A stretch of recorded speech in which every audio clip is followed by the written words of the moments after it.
Nice to meet you.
Council, I'd like to have everybody's attention, please. Welcome everybody in the audience and recognize and welcome all of the councillors to the first business meeting of this council term.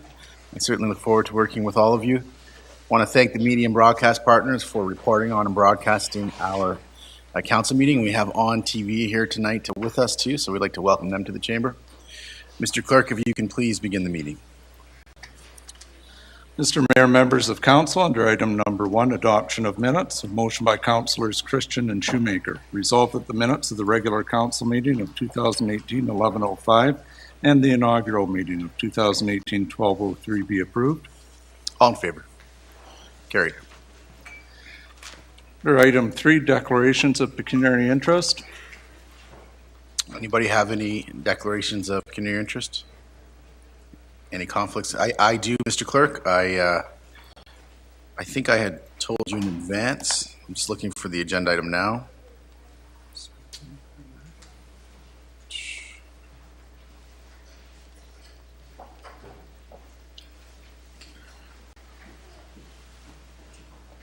White Oak Drive East, 7.7.1.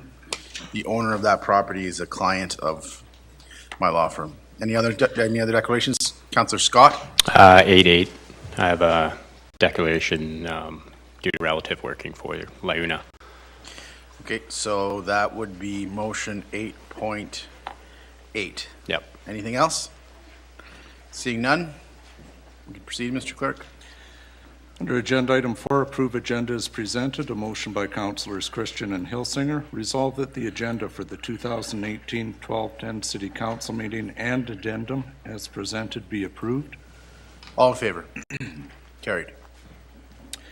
Mr. Mayor, members of council, prior to getting into the proclamations and delegations portion, we need to approve 2 bylaws. One is to approve the amendments to the procedure bylaw with the new acting mayor rotation, which we will need to use during the meeting tonight. So we need to pass this before we get to the usual part of bylaws. That is a motion by councillors Christian and Hilsinger. Resolve that bylaw 2018-212 being a bylaw to adopt a rotation list for acting mayor for the current council session and amend bylaw 2013-100 be passed in open council this 10th day of December 2018. All in favor? Carried.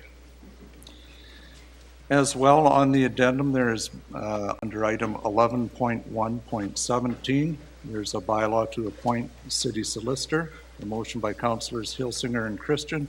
Resolved that bylaw 2018-233 being a bylaw to appoint Karen Fields as city solicitor be passed in open council this 10th day of December 2018.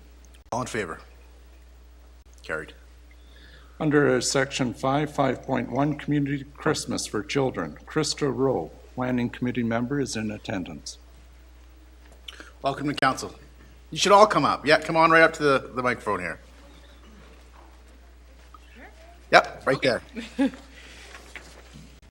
Why do we have the... Frank, can you just move the podium right beside you? So it's in front of her. There you go. Yeah. Thank you. Okay, there you go. Thank you. Sorry about that. No, that's okay. So it is my pleasure to share with you our terrific news. The Community Christmas for Children calendar will be available to our children and their families for its 28th season. My name is Krista Rowe, and along with the Community Christmas for Children Planning Committee, we are grateful the sustainability of this very worthwhile initiative continues to be successful. During the month of December until the end of Christmas winter school break, January 6, 2019, over 100 activities will be hosted by local and surrounding businesses and agencies. The annual calendar is packed with details about registration and other information that families can plan around. All of these exciting events are free thanks to our many sponsors. Our sincere thanks to local media for keeping the community informed as to where and when to take part in these events and activities. A heartfelt thank you to all the organizations and businesses that have assisted with the distribution of the Community Christmas for Children calendar of events.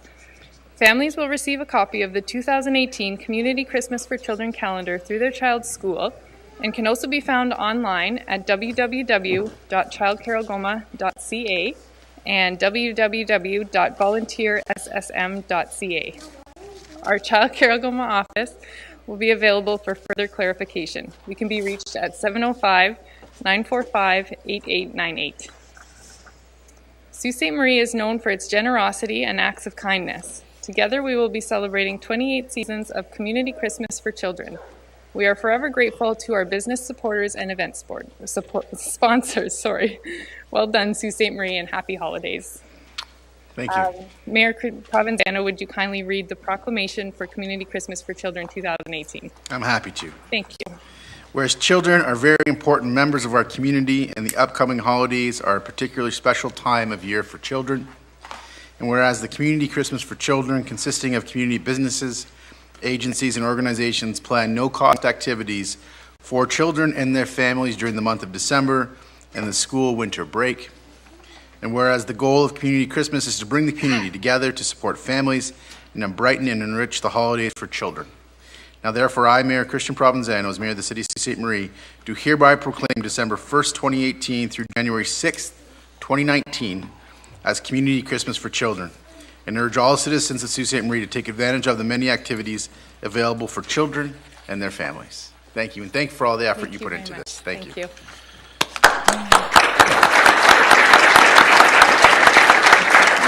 Calendars. Is it okay if they hand them out? Yeah, they can come right down here. Absolutely. Come right down here. Sure.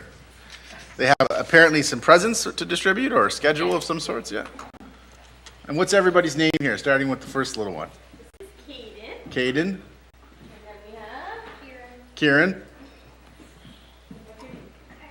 Carter. Bella. what's your name? Alex. Alex. Okay, come right on and you can come right inside here and go right in front of every counselor.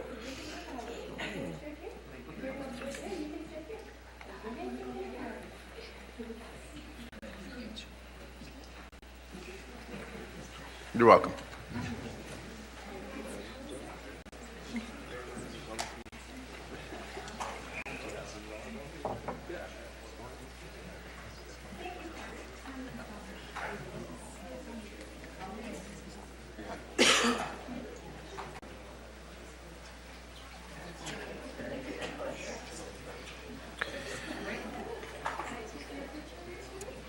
You can come right up here.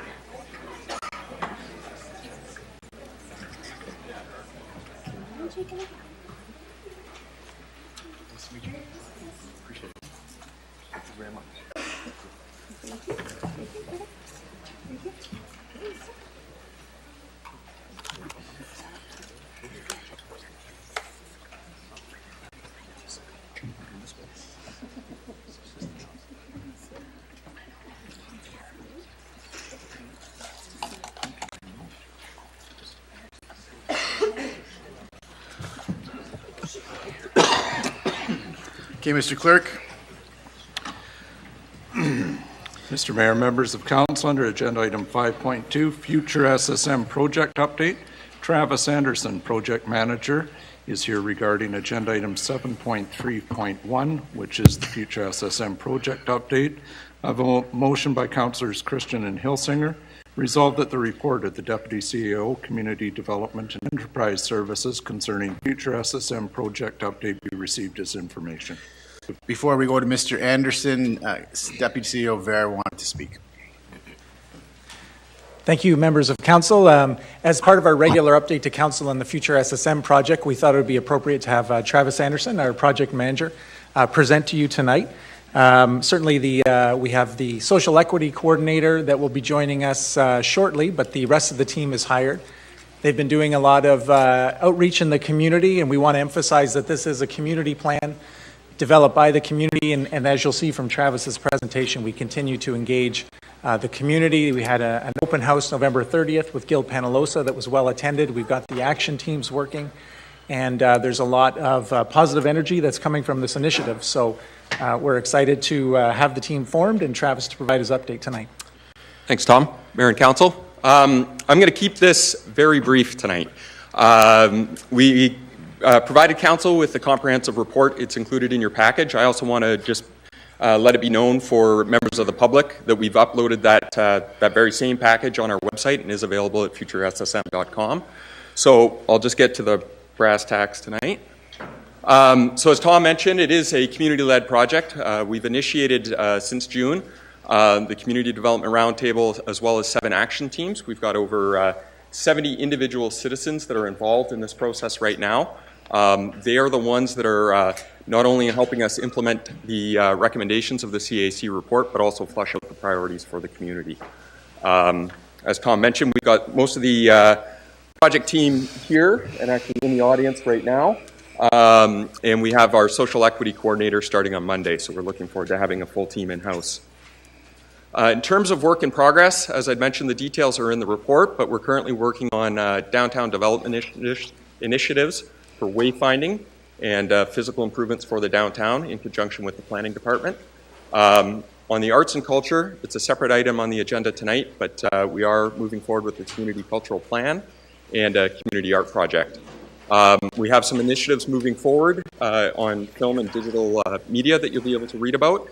And most recently, just this past fall, we wrapped the filming of Hammer locally, which was a great success with 29 locals working on the film and over $1 million direct contribution to the community that we're very proud of. Labor force development, we are underway with meetings with all the major employers locally, talk about our future demands and needs for skilled labor in Sault Ste. Marie and trying to identify pathways to bring those individuals to Sault Ste. Marie.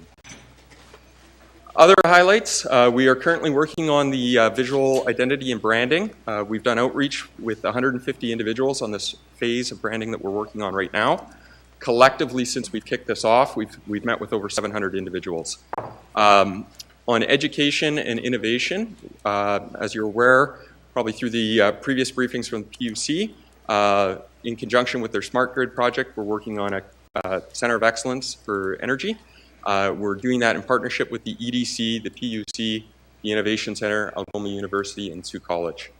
We're also working with the post-secondary institutions to identify community events for students that could include potentially a welcome concert in September 2019, as well as some other events to get the students more active in the community. And just to celebrate the positive, one of the key items of Future Sault Ste. Marie is making sure that we get the good message out of everything that's going on in the community. Bit of a changing narrative for our community here. The labor force survey in October indicated that we had an unemployment rate of 3.6%, which is quite a bit lower than the province at 5.6 and the nation at 5.8. So we're seeing really positive trends in terms of our labor force. We're also very pleased to report that we had growth in enrollment at both Sault College and Algoma U, and I think both institutions deserve recognition for the hard work that they've done to attract students to the community. The Sault Ste. Marie PUC has got 2 sort of world-class projects that they're working on in terms of the battery storage project that they're advancing, as well as the Smart Grid. So very progressive projects coming out of that sector as well. Also like to take an opportunity to recognize that Algoma, since we last met, Algoma has come out of CCAA and is looking to invest in the community, which is very positive. We also, there was an article in the Sault Ste that was actually picked up by Post Media and distributed throughout Southern Ontario this weekend about Giant Little Ones. It was a film that was shot in Sault Ste. Marie, premiered at TIFF to rave reviews. If you haven't had the chance, the article is worth reading because it just raves about how great the citizens of Sault Ste. Marie and how welcoming we were for the movie. So it was great press and great to see it distributed around Ontario. Other quick little item here, National Geographic recently named Agawa Canyon as one of Canada's top 50 places of a lifetime to visit. And certainly while we're heading into the winter months, I think it's worth pointing out that CNN Traveler identified Stokely Creek as one of the top 5 destinations to cross-country ski in North America. So definitely want to get these positive messages out about the community and share them with everybody. So thank you very much. And look forward to talking to you in the future. I'm sure we will have some questions for you, Mr. Anderson. I just want to thank you and the team for your work. This is very exciting, and it's been great to work with all of you. And maybe if we can just take a second and you can introduce the members of your team that are with you here today. I'll introduce, starting with Paul Sayers, our Labour Force Development Coordinator, Katie Elliott, our Communications Coordinator, Todd Fleet, Arts and Culture Coordinator, Jen Matheson, Digital Film and Media. Yeah. So it's really exciting to come into City Hall every day and have this really group of engaged people looking at our community and looking at the future of our community and drawing a lot of things together. So thank you for that work. I have a list going already. We have Councillor Christian. Yeah. Thank you, Mr. Mayor. I just have comments, and I want to echo what you've just said. Congratulations. It's a lot of work. It's a community-based project. One thing I want to point out and remind people is that we've wisely leveraged our own dollars with senior levels of government. So people need to understand that for the amount of dollars that we're using to make this project work, it's not coming at the expense of the full dollar for dollar to the taxpayer. And I really encourage the public to be informed. I think one of the biggest struggles we have is to have the public be informed. This is good information. Everybody could play a role in this. It's simply not a passive exercise for people out there. We need people to buy into this. If we're all saying the same thing, if the narrative out there is positive from the community as a whole, we're going to be that much more successful. So I encourage everybody to get involved, be informed, know what's going on, and sing the praises of the Sioux. Things are going well here in Sault Ste. Marie. We need to remember that. And I also want to just remind the new councillors, as well as the public in general, that we have the Connect Sault Ste. Marie website, and that's a website designed to connect with expatriates of Sault Ste. Marie, many of which have gone on to great things. They are part of our solution as well. We need to reach out to them and get their expertise and opinion. So the general public and council as well. If you know anybody that's out there no longer living in Sault Ste. Marie and they want to get connected to us, we need their help, and we encourage them to get involved. Thank you. Thank you. Councillor Hollingsworth. Thank you. Through you, Mayor, I just want to also say well done, and this is such a positive start. I just want to ask one question and make a comment, if I may. Sure. I believe that the previous council mayor and Mr. Ver, that we are interested in having at least minimum quarterly updates. Does that still stand, that we can, because it's so important? Yep. And as Councillor Christian said, having this opportunity to update the public is very important. So are we looking at quarterly updates? Travis will be here at least quarterly. Yes. Yeah, that is correct. Okay, great. And I just also want to comment that, to reinforce that this is very sustainable. If you can just comment on, in the past that we've had plans before, we have many years ago tried some other initiatives, but with your new team here, there is such a sustainable piece. Is that correct? Yes, I think there's a number of structural changes that the city has taken to make this more sustainable. One, certainly the bench strength that we have, having a dedicated team to implement these initiatives, as well as the restructuring of the Community Development Department. I think since the restructuring of that group to be forward-looking and being able to implement our recommendations and work on a long-term basis certainly adds to the sustainability of the project. Okay. And I also want to give you kudos for using your social media and other forms of promoting. You listed a lot of positives on your presentation. It'd be nice in the future to break that down further and really dive into the education part, the labor part, and so forth. Definitely, we'll do. We knew we were on a tight timeline for tonight because of a condensed schedule that you guys have, but so we just wanted to get a little snippet out, but we'll come back early in the new year and give you a more detailed report. So like you say, I encourage people at home to continue to look at the website and keep themselves up to date, as Councillor Christian said as well. Thank you. Thank you. Councillor Vezo-Allen. Thank you very much, Travis. I know the social equity person has not started yet, so this is just more of a kind of a comment and a reminder.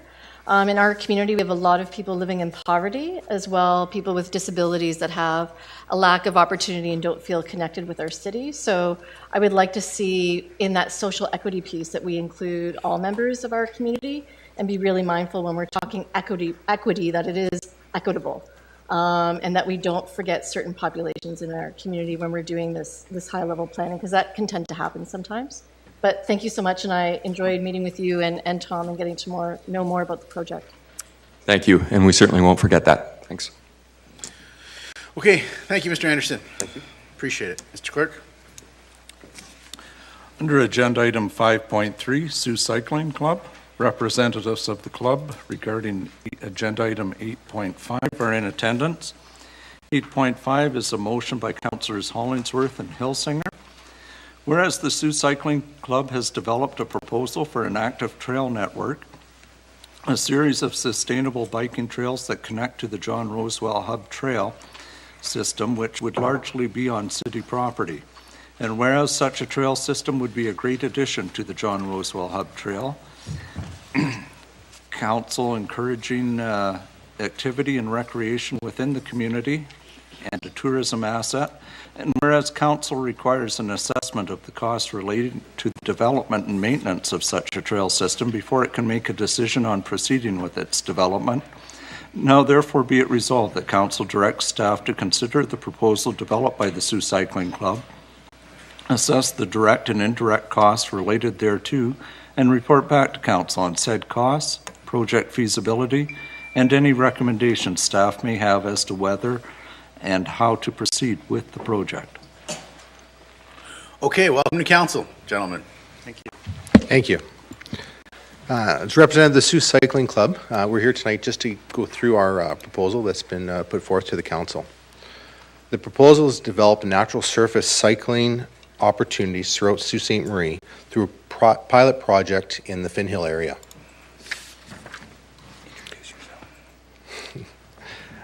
I guess I should start with introducing myself and Peter. My name is Eric Eddy. I'm president of the Sault Cycling Club, and I have with me Mr. Peter Henry, who is our trails director for the Sault Cycling Club. The vision we have for our city is one that grows a diverse network of natural surface trails that provide opportunity for recreation and active transportation. The focus is to establish a recognized network of trails that span the city. This network will build upon the success of the John Rosewell Hub Trail in linking our community and allowing people to get outside, be engaged in physical activity while connecting with their city. The creation of a citywide trail network is already underway. The Hub Trail is one component of many in the city right now. There are established trails at Hiawatha, Whitefish Island, Fort Creek, Esposito Park, and Sioux College. There are many more kilometers of informal trails that span many of the green spaces in our city. Our vision is to bring together and recognize these trails as city asset. This will facilitate their management to ensure that they are safe and sustainable. This will also identify areas where new trails are needed to provide connections or recreational opportunities to serve the city. A formal network will also facilitate marketing to citizens as well as tourism opportunities. Another benefit of natural surface trails is that they provide a great setting to introduce children to the sport of cycling, a skill that they will keep for the rest of their lives. Off-street trails are a safe place to learn and improve bike control and handling skills. The Sault Cycling Club runs 2 programs currently, the Sprock Kids program as well as the Kids Shredding single track programs, to teach bicycling skills to youth from ages 4 to 16 years old. We utilize trails across the city for these programs to develop a new generation of active outdoor kids. This interactive map tries to illustrate for us really what an active trail network could look like in our community. Currently, the blue trail that's shown is already in existence. We have Hiawatha up at the top, and the core of it being the connecting route of the hub trail that works throughout our community already. You'll see the initial green pieces. Those are offshoot trail that are already existing, recognized, but not signed and not official at this time.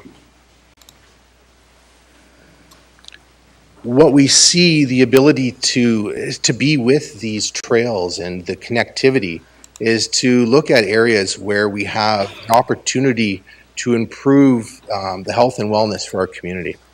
And things like connecting our schools through these trails, as well as connecting places of interest. And much of this was already put forth in the master cycling plan. And just looking to really build on that and expand out within the community a network of trails that allows our citizens and tourists to really explore what we have to offer. So the pilot project would demonstrate how the planning and construction could be done to protect environmental values, address local concerns and challenges associated with this type of a project. This trail would be professionally designed and constructed to meet environmental and safety standards.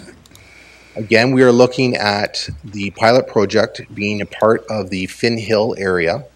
We're looking at starting with approximately about 3 kilometers of trail. A lot of that trail already exists. That area has a large youth population in the area. They've obviously found a need for it, much like a lot of us did in our green spaces when we were growing up. You created and made your own trail to have, that opportunity to get out. And we've really identified this area as a great place to launch the pilot project, not only because of the trail existing, but because of the recreational capabilities of the Finn Hill area. So the Finn Hill area sees significant recreational use in the winter months focused on tobogganing. In the summer, the hub trail attracts walkers and cyclists. The addition of a high-quality trail will expand the recreational opportunities in this area. The parking lot at Black Road could serve as a high-visibility gateway to Sault Ste. Marie cycling, including the hub trail, Hiawatha, as well as the skills area. These types of facilities would establish Finn Hill as a key location in the city for recreation.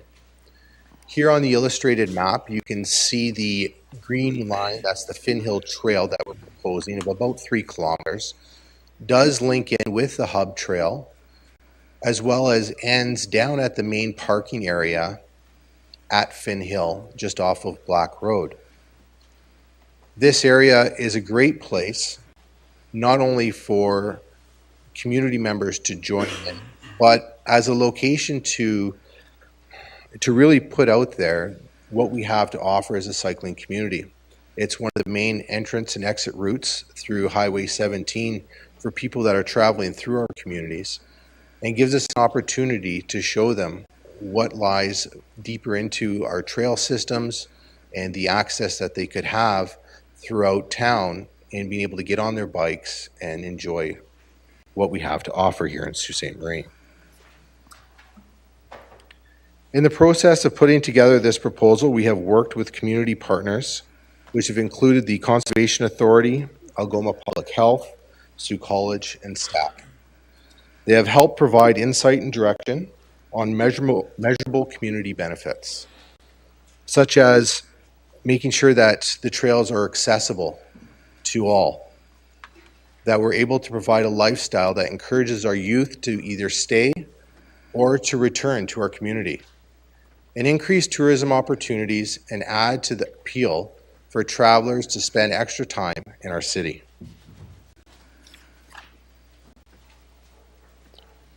In summary, the Sault Cycling Club is proposing to begin the establishment of 50 kilometers of natural surface trail throughout the city, with the pilot project starting in the Finn Hill area. This proposal will demonstrate the feasibility of creating professionally built trail. This project will continue the development of off-street cycling opportunities throughout Sault Ste. Marie, while linking many schools as well as places of interest throughout town. Thank you. Thank you. So, Council, we have the motion in front of us. Does anybody have any questions on the motion? Okay, we'll start with Councillor Hollingsworth, since it's your motion. Thank you. First of all, I just want to say again to all of you, you have volunteered many hours, your group, so thank you for your dedication in bringing this to our attention and for behind the scenes for all the work that you do in promoting bicycling to individuals and families. Thank you. Just a few questions or clarification. I personally like this idea, but I just want to dig into it a little deeper. Sustainability is always important. You mentioned in your presentation that you see this as a sustainable project. And I know that the information is going to come back to us talking about maintenance and so forth. Your group is very active, and I think that a project like this can be sustainable if we know that you're going to be involved. And so can you just highlight on how you see this project being able to be sustainable? There's so many times when the city is asked to help, and we're always glad to help, but we need to know that there's also behind the scenes to help with sustainability. Happy to answer that. So I've been the trail coordinator for a year and a half now, I think, or almost 2 years. So I've begun tracking. So we have over 200 hours of volunteer labor just this season up at Hiawatha on the 31 kilometers of trail there. There's no shortage of people who are willing to come out and help, provided there's a bit of organization happening. So I see there's a huge volume of people within the city, especially when you start creating trails that they use. And I'll just give an example. So if we're able to formally establish trails along some of the flood control channels, you can see on Google Earth the trail is already there. People use it. If you formalize and ask people to come out and help maintaining that, I think there will be no problem getting the commitment, and then they'll also be invested in that trail over time. So I think there's a whole lot we can do in terms of formalizing inspection processes. So we follow some international standards about doing the inspections and maintaining records. Mm-hmm. But it's more about, like, as you see, there's a few people here who are interested in trails. Yeah. These are the kinds of people who are happy to come out and dedicate a day on the weekend to help maintain the trails and make sure that they're there for the future and for their kids and others' kids too. On that note, 1 second, Councillor Hollingsworth, if I could, who here is here because of this agenda item and in support of bike? Yeah, that's great. Yeah. One or two. We use social media too. I didn't want to be presumptuous, but it seemed to me like a lot of you were here to hear this. Yeah. So I think that makes your point to some degree, Councillor Hollingsworth. Yeah. Okay, is that it, Councillor Hollingsworth? No, I have a couple more questions. As I said earlier, I'm very much in favor, but I'm trying to make sure that the public at home knows that this is just not a few people, but this is many. I think it's important. Second thing, I'd like you to comment on other communities that have done something like this. I think Marquette, Michigan, and I think our goal is to beat them. Yeah. Marquette sets a very high bar. So there's quite a few people here who go to Marquette a couple of times a year, and I'll just give an example. I'm always there the third weekend in September because they have a little race that involves 160 kilometers of their trails. So that's the magnitude of the trail system they have. The race sells out so that they're bringing in, I think it's on the order of 500 to 700 people for that race, but they also have one coming up in February that they're going to probably have at least that many in. They have the Ore to Shore race, which is thousands of people in August. So they see it as a trail or a community asset and have invested hugely in that to bring people from away, but also to bring people back to town. So it's amazing to see what they have there. But I've also noticed over time, when I drive there, you go through Munising. So if anybody's been through Munising this year, you'll see in the proposal, the document, you'll see a picture of the trail sign. So right on the highway, they're investing in their trails to get people to stop over there, and it adds to of course, they have a lot of things on the lake right there that draws people. It's one more piece of their tourism puzzle to get people to visit and stop and spend longer there. So I see that one as super complementary, and Munising is quite a bit smaller than we are. And there are when you go around Lake Superior, all of those major communities and some of the very small ones, Copper Harbor is an amazing one, that are investing in trails to bring people to see. We've already got a fabulous landscape, so it's another reason for people to come and stop by. It's just like people come to kayak. There's also other land-based things that can be done with trails. Okay, great. And I think that there is some brainstorming that you can hypothetically maybe put a sign, welcome to Sault Ste. Marie, stop and take a ride. Absolutely. Yeah. One last question. Talked about sustainability, and you mentioned briefly, but promoting it, correct me if I'm wrong, I think there's the Ontario Trail Network, OTN is the short form. Is there a possibility for us to be part of that, or are you already part of it? That's another way to promote this. So yes, we can be part of it. I'm not sure if we are. We're part of the International Mountain Biking Association Canada chapter, but we also, and there's people in the room back here behind me who do a lot of the maps that you saw. We've been actively putting the trails that we do have already onto things like TrailForks, which is an application on your phone, and people who mountain bike use that and hiking to discover trails when they're traveling. So we are active in those spaces to try and get it out there so that somebody does the Google search before they travel, Sault Ste. Marie starts to show up on the map. And we're doing all our efforts, and things like having Crank the Shield here at the 3-day race was fabulous to get people out there. And I know I rode some of the days, and talking with people who are from Toronto and Southern Ontario came up for the race, and they just have no idea what trails and the countryside is here. So they're super impressed by the trails that we do have, and we have a lot of natural assets to showcase with them. Excellent. Thank you. That's it. Councillor Bruni. Thank you, Mr. Mayor, and thank you for your presentation. So right now you're looking at 3 kilometers for the pilot project. When would you like this 3 kilometers to start? Like, is it for the spring or the fall, summer? Well, obviously, as soon as possible. They'd like it to start immediately. Sooner the better. The sooner the better, but understanding that, there's a process. Do we have an estimated cost of what the 3 kilometers would cost us? One of the standards that's out there in the research that we found, a professionally built trail, and that includes design, drawings, the whole process came to about $30 a meter. And so that would be from start to finish.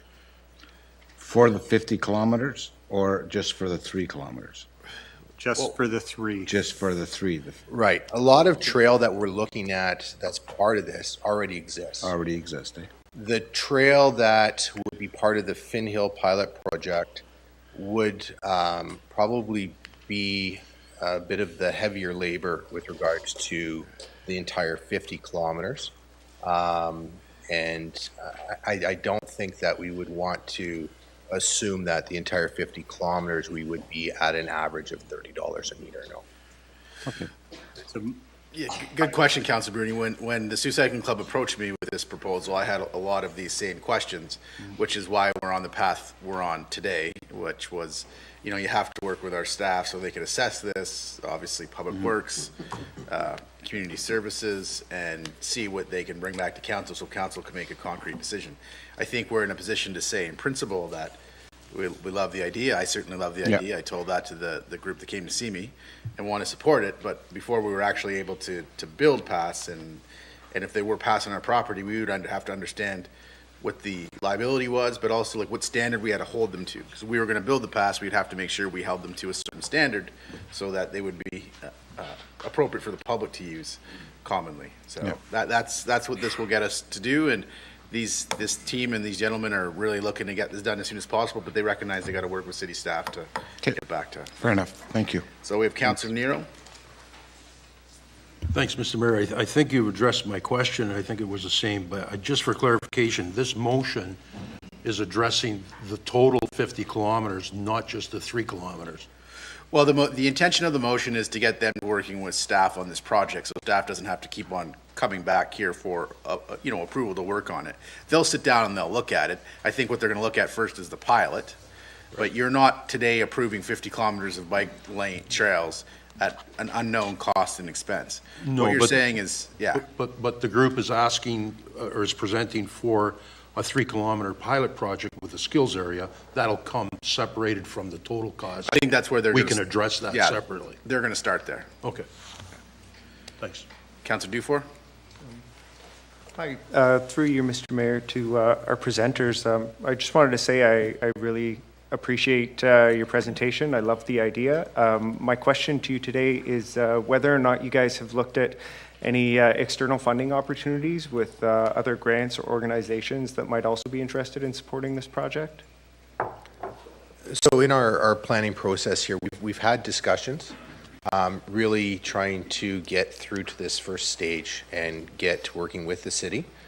We have no apprehensions whatsoever with regards to working towards and accessing grants, working with our community partners, as well as working with other organizations, whether it's part of trail building. In-kind contributions are a huge benefit when you're talking about machinery and whatnot. So no, we will be more than happy to go after external funding if needed. Just clarifications for you, Mr. Mayor. Is it, you said if needed, is it something, I know with a lot of grants, kind of time of year really influences whether or not projects can go ahead. And I guess my personal recommendation would be to try and examine these things as soon as possible so that hopefully we can partner together and get as much built as possible. Okay, appreciate that. Thanks. Councillor Christian. Councillor Nero asked my question. I just want to compliment the group on the presentation. I think it's an excellent idea. It's to the point I made earlier, this is a community-based project. I mean, it's a testament to all the people that are here. And this is the type of thing we need to do as a community, I think, to move forward. The fact that we have all of this support is exactly the stuff we need to do going forward, not only with this project, with other projects. So congratulations. Okay. All in favor? Carry unanimously. Thank you, gentlemen. Thank you for your time. Thank you for everybody who came out.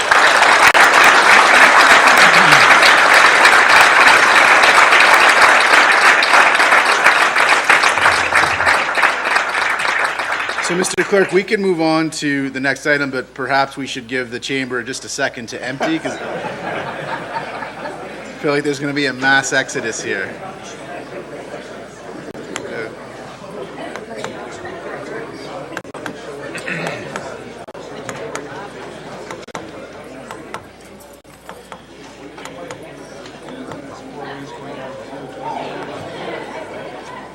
I should have got all these people to stay, eh? I should have asked all these people to stay.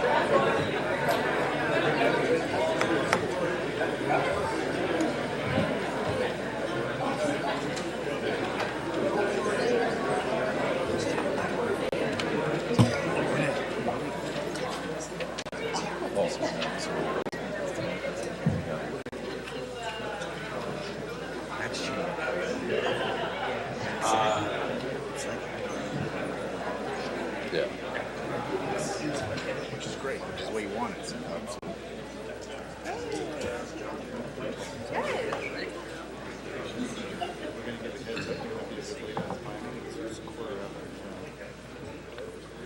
Well, we're going to have to go to planning at 5:30. We'll just have to break from it if they don't finish.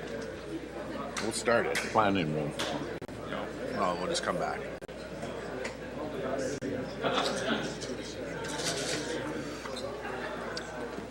Okay, Mr. Clerk, I think we can proceed. Under agenda item 5.4, downtown traffic study, environmental assessment process, Scott Johnson, IBI Group, regarding agenda item 7.4.1 is in attendance. The motion was 7.4.1, downtown traffic study EA process. Motion by Councillors Hollingsworth and Shoemaker. Resolved that the report of the Director of Engineering concerning downtown traffic study notice of completion be received as information. Okay. Council, we understand where we are right now. We're getting a presentation. We'll hear from this gentleman, and once we've heard from him, you can ask any questions you have of either him or our staff. Welcome to council, sir. Thank you, Mr. Mayor. Thank you for the opportunity to be here tonight and for the opportunity to work on this very important study. My name is Scott Johnston. I'm a project manager and associate with IBI Group, and I'm here to give a presentation on the downtown traffic study. I'll try to keep it to the 15 minutes that we have before the break, before planning. And in terms of the agenda, we'll be carrying you through the process of the study, so the peer review, the alternatives that we looked at, and the recommendations. An early task in the downtown traffic study was a peer review. So we looked at the different municipalities around Ontario, what they're doing in terms of converting their one-way streets into two-way streets. We identified that some municipalities have converted. Hamilton, Cambridge, and Kitchener are examples. Generally, those are reported as successful. Other municipalities have not converted their streets from one-way to two-way. Good examples are Kingston, Peterborough, and Oshawa. Kingston is a very good example because it is an example of a very successful downtown, Princess Street in Kingston, and they chose to keep it a one-way street partly because they determined that converting to two-way streets may require them to lose some sidewalk space, and there's a parallel to the city, which we'll get to in a few slides. The downtown traffic study was run as a municipal class EA under Schedule B. Part of the process of the Class EA is to develop a problem and opportunity statement. We developed one, and this is sort of a condensed version of that, but basically it states that the city is exploring opportunities to support and improve the downtown. Opportunities that were considered for this study include converting the one-way streets to two-way, reducing lanes or lane reductions, also called road diets, and other options such as additional infrastructure for pedestrians and cyclists. I'll come back to this point, but I want to emphasize that we held 2 public information centers, and they were well attended by the public. As part of this study, we looked at sort of a long list of alternatives, and we developed 3 what I would call good alternatives for the city. Basically 3 alternatives that we carried forward for detailed evaluation. Alternative 1 was a base scenario, which was to implement the Bay Street EA. And I'll have some slides which explain what these are in more details. We developed an Alternative 1A, which was a modified version of Alternative 1, and that was to bring Bay Street to 2 lanes instead of 3 lanes, and to maintain the one-way system. And Alternative 3 was to convert Bay Street and Queen Street to 2-way traffic operations. So again, these were the best 3 candidates, and they were brought forward for detailed evaluation. This slide is a diagram of Alternative 1, and it shows Bay Street with 3 lanes. And basically, by reducing Bay Street from 4 lanes to 3, there is space for a multi-use path. And in this alternative, Queen Street is kept as 2 lanes one way. This diagram of Alternative 1A shows Bay Street reduced to 2 through lanes, and in this case, there is significantly more space along the Bay Street corridor for landscaping, streetscaping, and active transportation. And in this option, you can see Queen Street is also maintained as one way with 2 lanes. Finally, this Alternative 3 is a cross-sections of Queen Street and Bay Street with conversion to two-way traffic. On Bay Street, because of the number of driveways, the two-way traffic option works best with 3 lanes, so a center left turning lane, a two-way left turning lane. And in this case, Queen Street is shown as 2 lanes, 1 per direction. So the EA goes through an evaluation process. We looked at quite a wide range of criteria. I don't expect you to read that, so I apologize for the small text. But basically, we looked at vehicular transportation, active transportation, parking, business visibility, economic development, cultural, the natural environment, and engineering and cost. And what we found in this study was that there are a number of trade-offs among the alternatives. All 3 could be described as good options for the city, but different options have different advantages and disadvantages. I would point out that the two-way conversion does have an advantage in the sense that it improves traffic circulation, but it also had some disadvantages, and I have a couple of slides on those, one of which is it requires loss of some pedestrian space and loss of parking. Overall, the evaluation found that alternative 1A, which is Bay Street, 1 way, 2 lanes, is coming out ahead, and that is the recommendation of the report. So I wanted to highlight a couple of those key findings that went into the evaluation. This slide shows what some of the potential impacts are on Queen Street under conversion to 2-way. So the areas highlighted in red are potential road widening or bringing the curb back towards the buildings to allow space for traffic. And that space is required because there are vehicles turning, so larger vehicles like delivery vehicles or buses need to turn at intersections, and also to provide space for turning lanes. In some cases, we would need to provide a short left turning lane to allow traffic to have a turning lane so that through traffic wouldn't be blocked by turning traffic. So these 3 examples show that there would be a loss of sidewalk space, and in particular at some key intersections such as East Street and Bruce Street and Brock Street.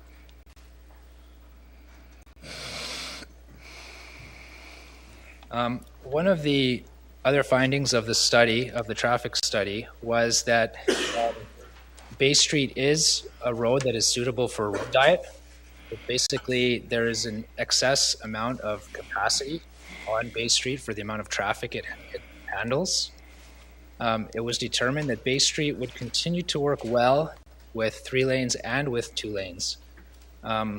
With 2 through lanes, understanding that it is a significant drop in the available capacity, but the traffic volume on Bay Street is still well within the capacity of 2 lanes of traffic.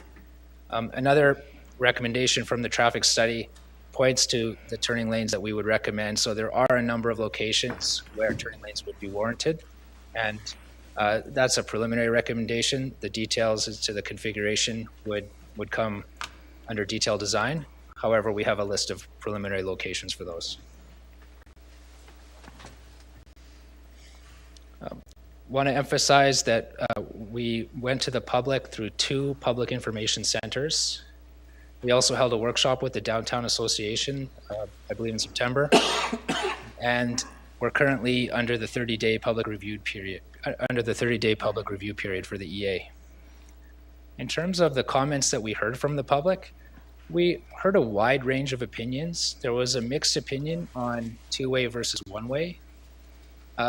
Probably the underlying and main message heard from the public throughout the consultation centers was the desire for improvements to the downtown, in particular for pedestrians and for cyclists, and a desire to encourage slower traffic speeds, improvements to signage and wayfinding, desire for better directions for tourists and improving access for tourists, and also an important note is a desire for improved facilities for persons with disabilities. In terms of cost, another important input into the study, Alternative 3, which was the 2-way conversion of Bay Street and Queen Street, was substantially more expensive than alternatives 1 or 1A, approximately $9 million versus $3 million. In terms of capital cost, 2 lanes cost less than 3 lanes. And in terms of maintenance cost, alternative 1A with 2 lanes and landscaping does cost a little bit more than alternative 1 with 3 lanes, because the multi-use paths and boulevards do require a little bit of additional maintenance. So the overall recommendation was to proceed with alternative 1-way, which is 2 lanes on Bay Street 1-way and 2 lanes on Queen Street 1-way. Staff provided a couple of photos that were recently done. This is an image of Bay Street as it is today, looking east near the Esser Center. Near the GFL Memorial Gardens. Sorry, Mr. Mayor. And this image is a rendering provided by Planning Partnership, which shows a conceptual view of the exact same location on Bay Street with streetscaping, landscaping, and reduction to 2 lanes of traffic. That's the same picture. It's the same picture, Mr. Mayor.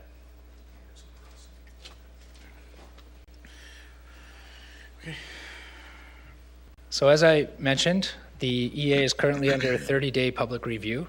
That was issued on November 16th, and it ends on December 17th.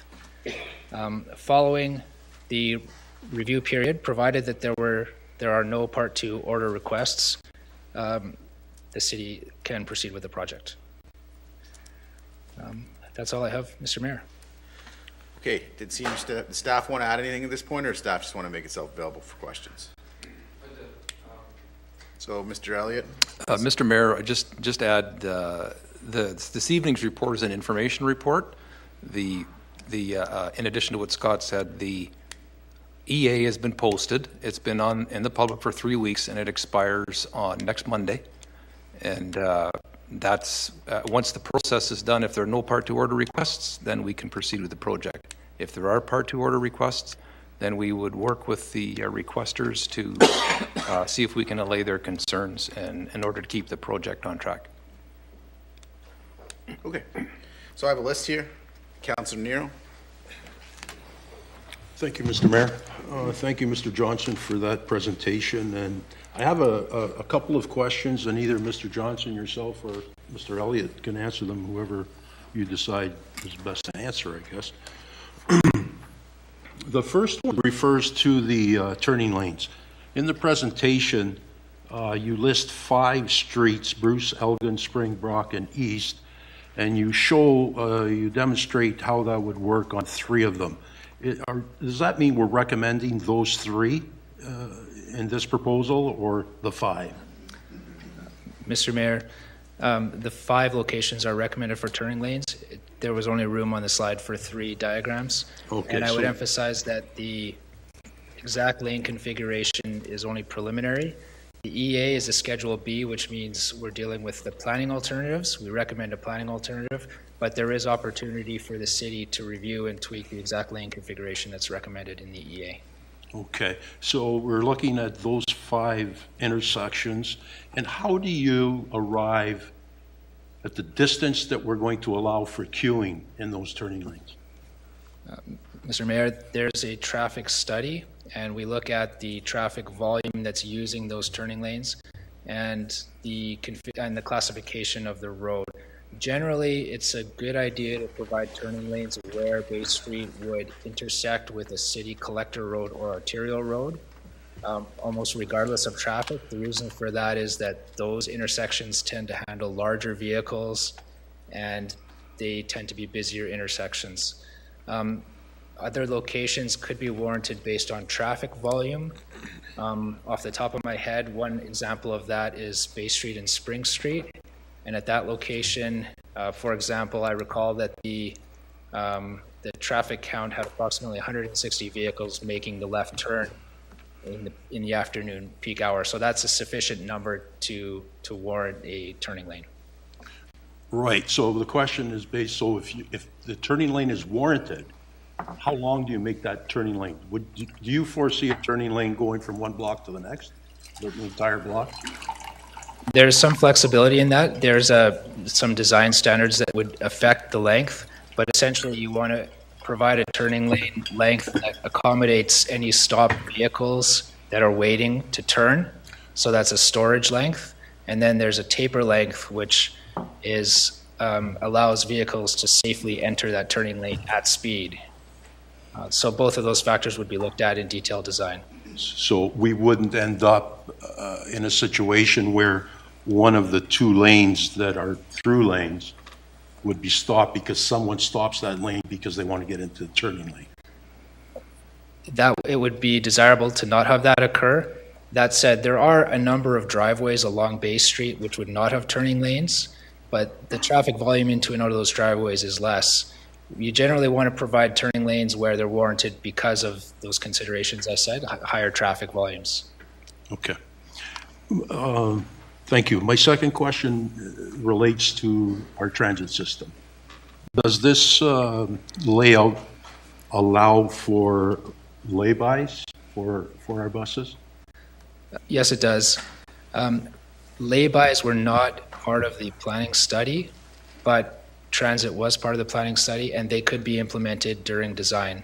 So the designer would work with the city and transit to determine the location of bus stops and to recommend laybys. Laybys could be part of a right turning lane, or they could be provided mid-block. Okay. Yeah, and most of these questions are based on looking at the option of a 3-lane versus a 2-lane. And I think that if these things are implemented in the design, then basically you have 2 lanes that are moving freely all of the time. Correct? That's the goal. That is correct. In terms of traffic operations, an engineering rule of thumb for a road such as Bay Street is that a single lane of traffic can handle approximately 900 vehicles per hour, and the peak traffic volume in the afternoon, typical weekday afternoon rush, I should add, is approximately 1,100 vehicles per hour. So in 2 lanes of traffic, there is enough capacity so that traffic will work quite well. Okay, and finally, I want to just refer to the green areas that we have on both sides of the pathways. Are those wide enough to take care of our snow storage in winter? I mean, one of the problems with 2 lanes is snow removal, and if sometimes no fault of Public Works, it's the weather that doesn't allow them to remove snow. So we have to store snow. And with 2 lanes, are we looking at a reduction because of snow storage? Or are the curbs wide enough to store enough snow? Mr. Mayor, through detailed design, the city would be looking at the requirement for snow storage and ensuring that the multi-use path is set back from the curb far enough that there is sufficient snow storage. Oftentimes what you see is what we call a splash strip, so it's a narrow strip of asphalt behind the curb but in front of the landscaping, and then that is used for snow storage. Okay, great. Thank you, Mr. Mayor. Okay, so we are going to just take a break here to get to the planning agenda. We have one item on the planning agenda that we'll deal with, and we'll come back to you. So I have a list of councillors who are going to be speaking to this, so we're not done this item yet. I am conflicted on the planning agenda, so Councillor Shoemaker, if I could have you attend.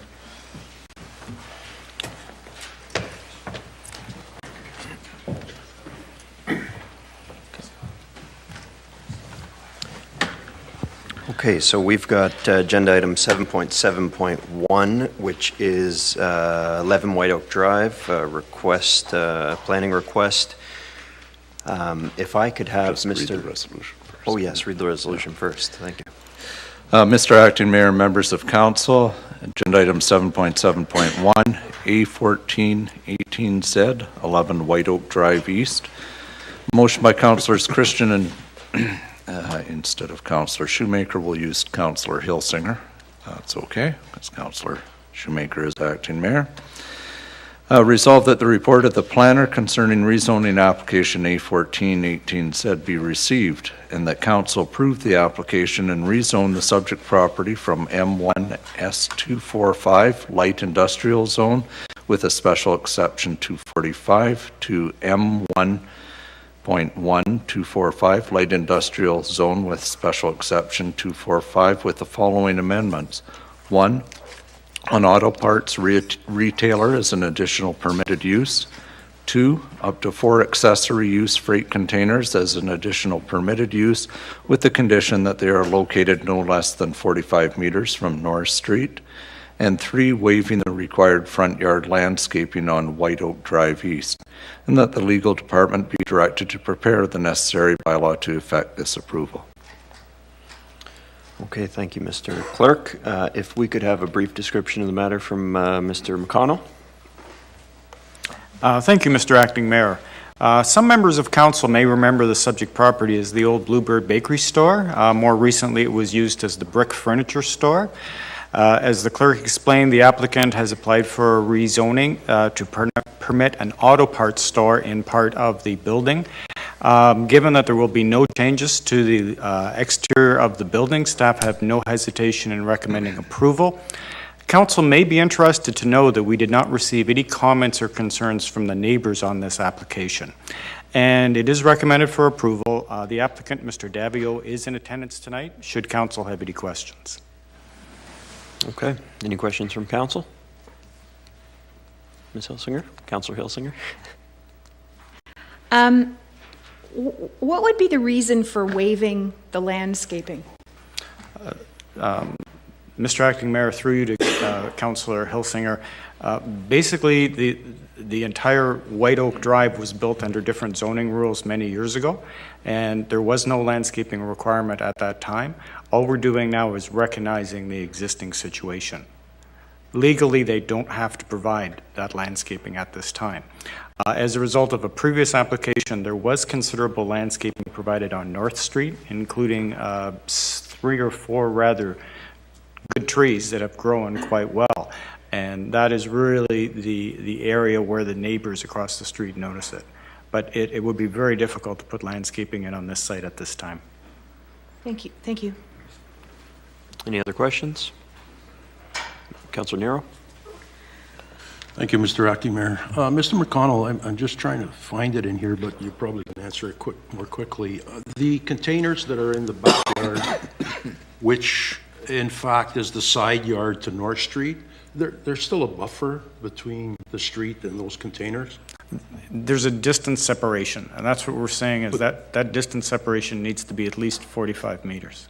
Right, and I saw that, but there is no physical buffer. There's no trees or fence there, correct? There is no physical buffer because they do use the back of the building as a loading area, so vehicles need to be able to turn in and out off of North Street at that point.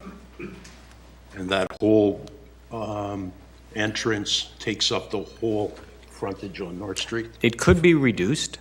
At present, the existing situation is, yes, it takes up pretty much the whole rear yard, yes. Okay. Thank you. Thank you, Mr. Arkinmore. Okay. Councillor Nero, or Councillor Bruni, sorry. Thank you to Mr. McConnell. In the report, it said 10-foot easement. Is that behind the containers? Yes, that's a 10-foot easement, drainage easement that runs across the very most southerly part of the property, up abutting against the North Street residence. What about transports for entering the property? Is there certain hours, or is it? Through you, Mr. Mayor, to Councillor Bruni, no. I mean, second line is a Class A truck route, and vehicles can enter and leave at any time. I do point out that the auto parts dealer, though, just maintains regular retail hours. Okay. Thank you. Okay, any other questions? Anybody here to speak in favor of this proposal? Sir, if you can come up, state your name. Casey Davio. I'm the property owner and the owner of the Napa Auto Parts Store. Okay. Any comments? No, what's in the application is basically what I'm looking for. Okay, thank you. Anybody here to speak to be opposed to the application? No? Okay, seeing none, we can vote. All in favor? Motion carries. Mr. Acting Mayor, until Okay, Mayor until further notice, we Provenzano, will continue with Mr. Johnson. Or, well, we were at questions, and they Yes. were, I believe, about to begin with Councillor Christian. Thank you, Mr. Mayor. Mr. Johnson, thanks again for the presentation. I understand the rationale, I think, for the most part. This, I think, is going to be a contentious issue with some people. So my question to you is, I understand that one of the reasons why we're going to 2 lanes on Bay Street is a public safety, pedestrian traffic. Can you be specific about what a 2-lane traffic on Bay Street will afford us in terms of better public safety? What specifically do we get from that? Thank you, through you, Mr. Mayor. The main benefit is the improved setback from sidewalk and the multi-use path to the road. And there's other landscaping benefits, so the look and feel of the road, in my opinion, is improved because there's additional landscaping space. So the road looks and feels better, and it functions better from a safety perspective. Some other findings that we found were that 2 lanes can reduce the crossing distance for pedestrians going across Bay Street. One of the key points that we heard, and that I feel as well, is that Bay Street is a barrier between Queen Street and the waterfront. And in my opinion, it's quite a runway that encourages higher traffic speeds just because of its nature as a wide road. Today, traffic that's able to use those 2 middle lanes has very little conflict or interference and is just basically encouraged to travel at a high speed. It's only anecdotal, I don't have evidence, but my feeling is that there is a speeding problem on Bay Street, at least at certain times. And reducing to 2 lanes would help that situation. So basically it is improved in a number of ways over top of the 3-lane situation. And I would suspect that lane shifting is also a traffic issue as well when you've got people jostling in and out.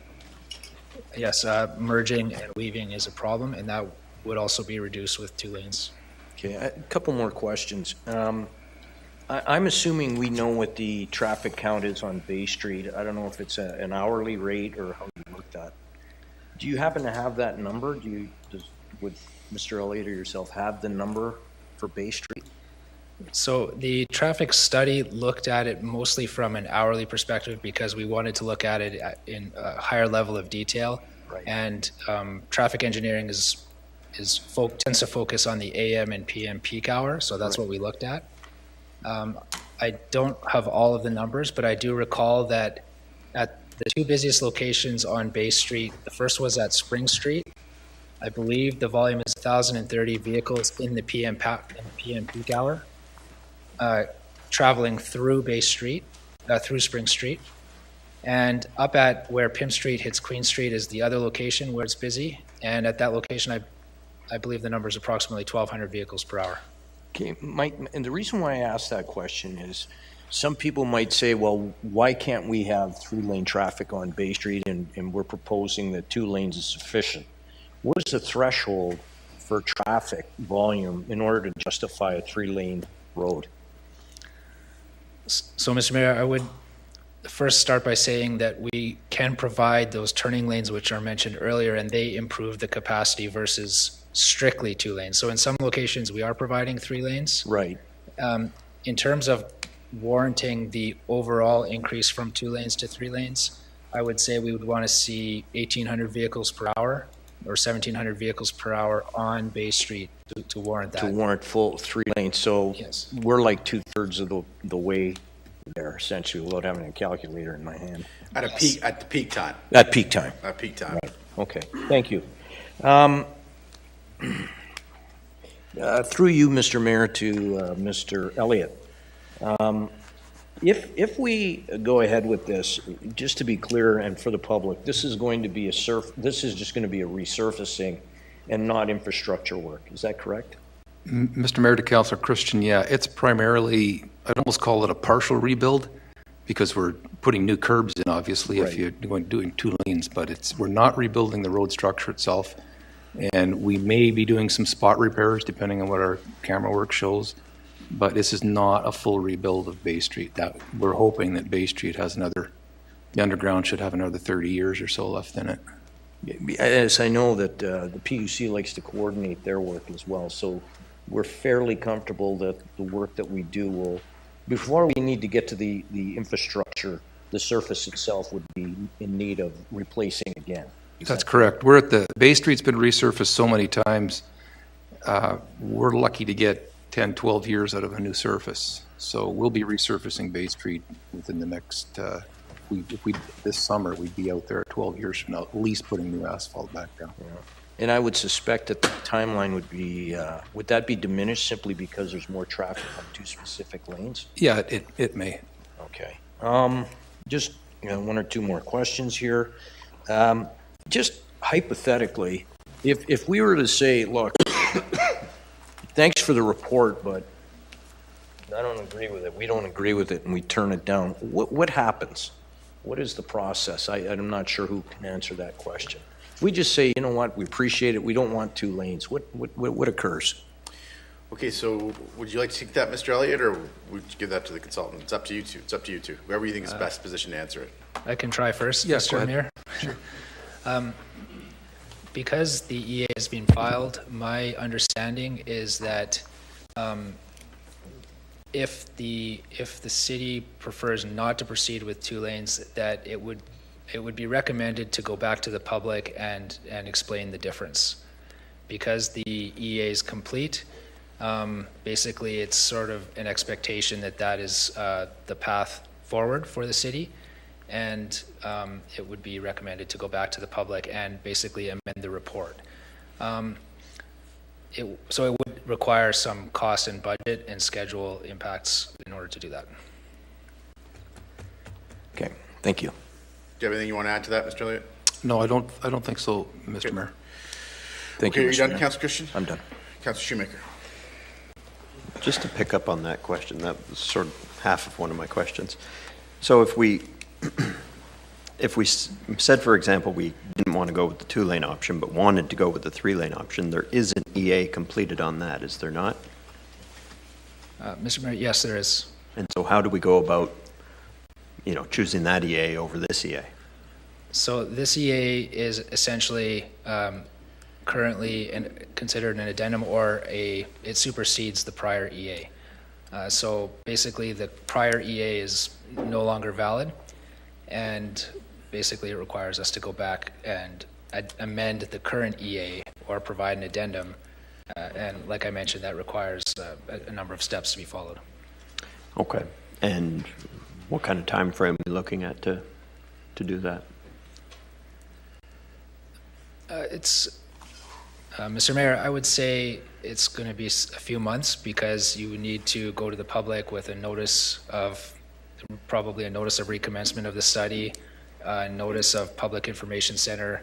We need to hold the public information center, provide opportunity for the public to comment following that, and assuming that the public is supportive of the recommendation, then the study could be amended and finalized.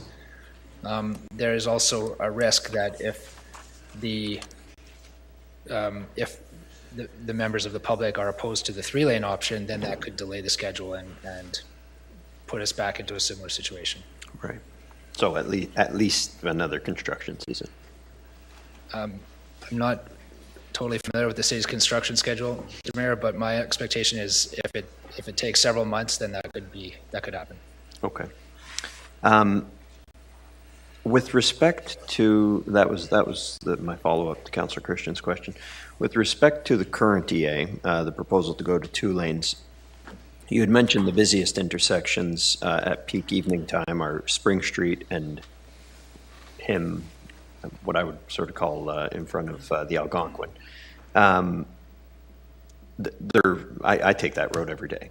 And that's definitely sort of what I think of as a pinch point in the traffic flow down Bay, right at the Algonquin and the next set of lights, which is Church Street, I believe.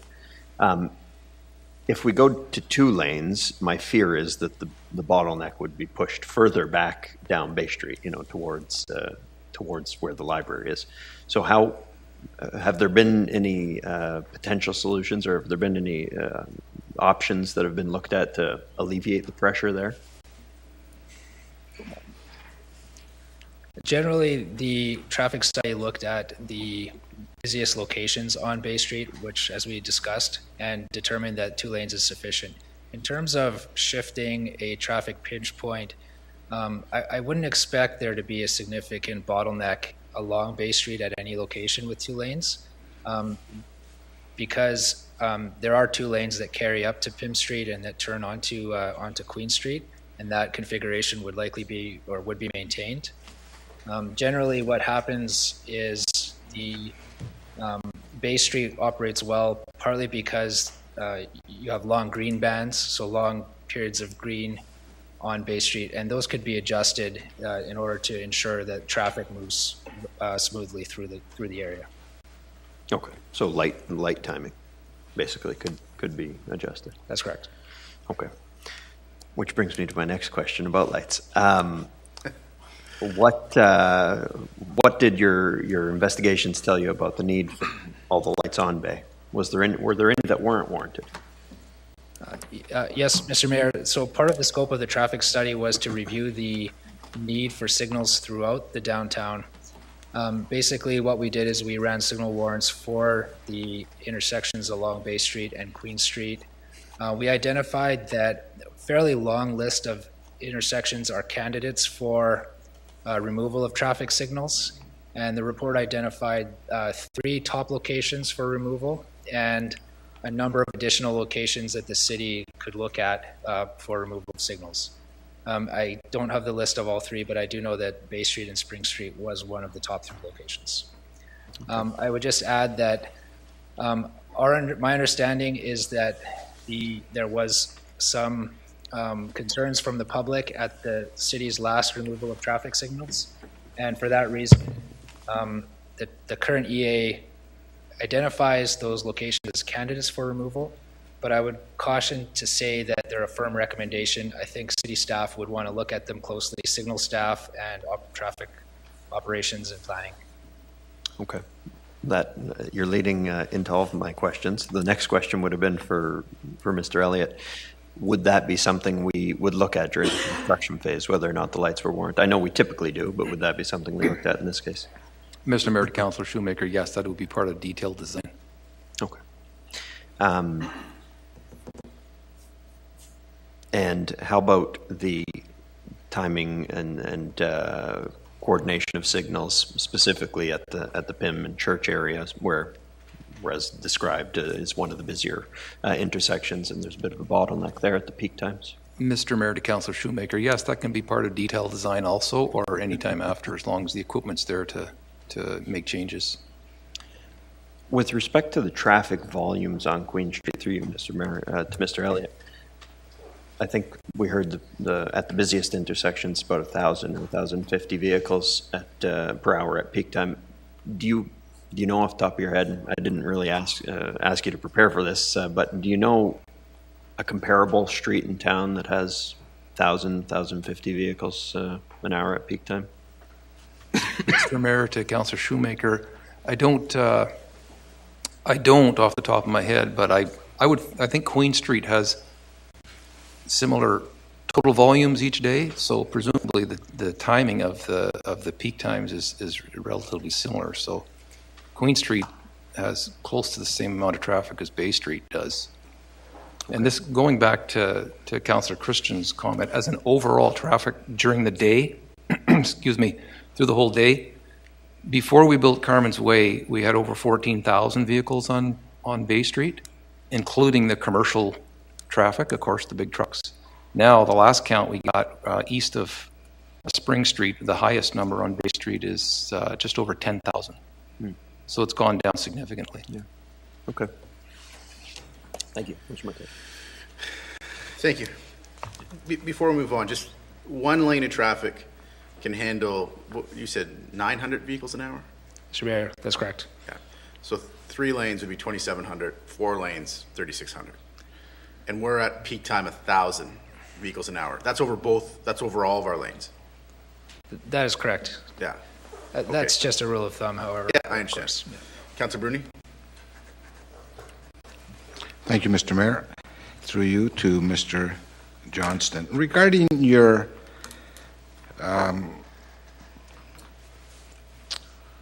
lanes, regarding the 5 turning lanes,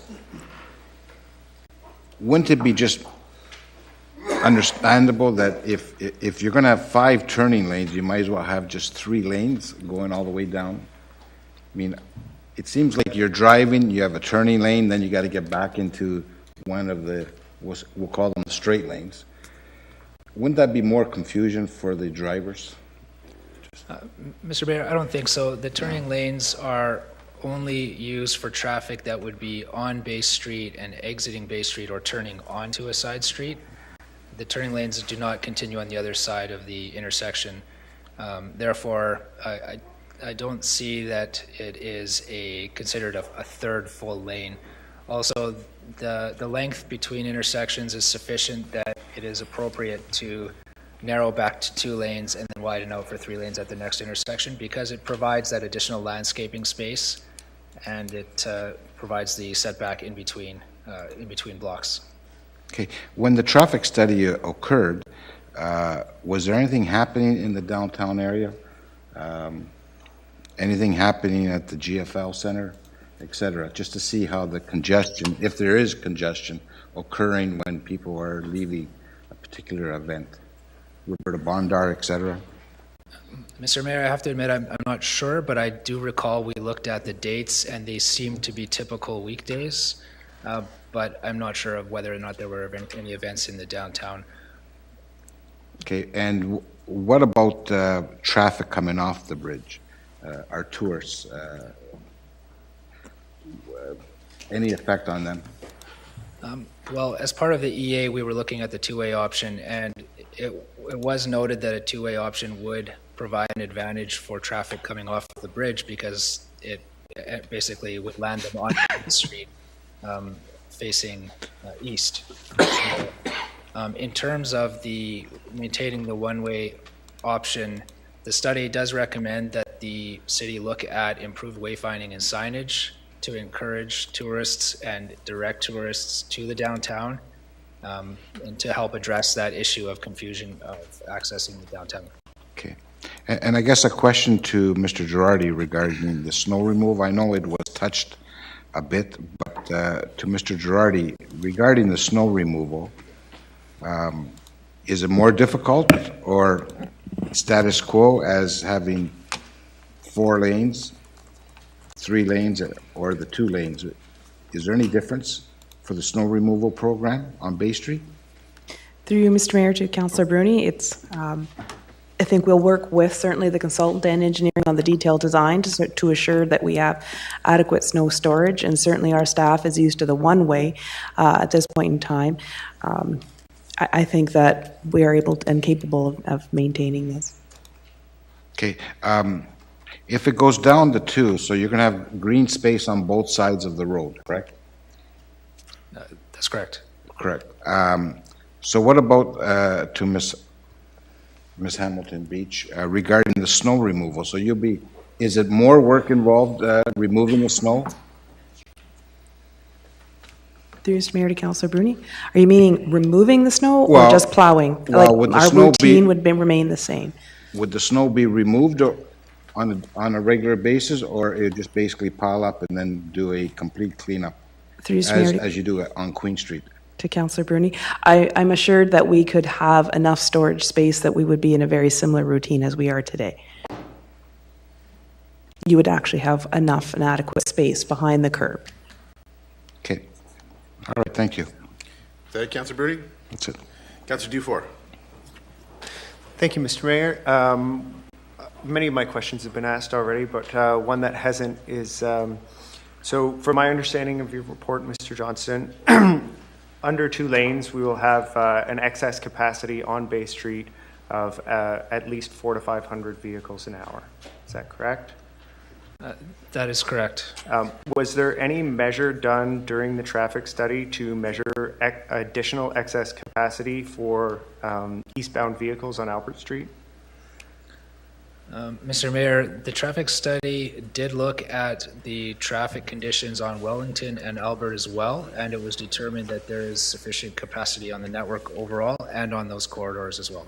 Okay. Do you have an exact number by chance? I know it's probably not exactly what you were focusing on, but it does seem to me that not only do we have excess capacity on 2 lanes of Bay, but we also more than likely are not a full 1,800 vehicles an hour on Albert going east either.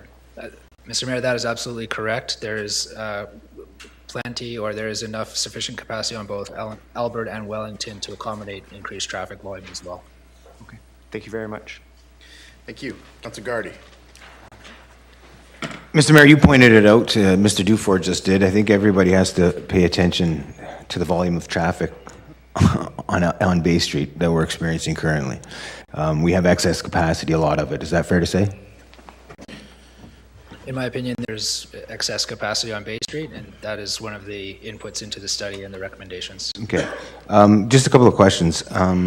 For the landscape boulevards on each side of Bay as they exist in the rendering here, 3.5 meters, is that, do they have to be that size, or is that just picked? Go ahead.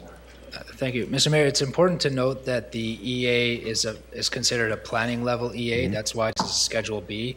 And there is still considerable flexibility in terms of implementing a particular design. And the dimensions shown are very approximate, and the configuration could change. So the location and the widths of the green space on either side of the road are open to flexibility and should be looked at during detailed design. Thank you. Mr. Mayor, to Mr. Johnston, the turning lanes, Mr. Johnson, that you noted, however many we end up going with, would they be of a consistent length? Mr. Mayor, no, they should be subject to individual study to ensure that they work well. Perfect. And, I think we all need to note that as it exists right now, Bay Street is a barrier to the waterfront. I know there are plans moving forward to connect the waterfront to Queen Street and to extend our downtown towards the water or to the water. And I know it's in the report. You touched on it a bit, Mr. Johnson.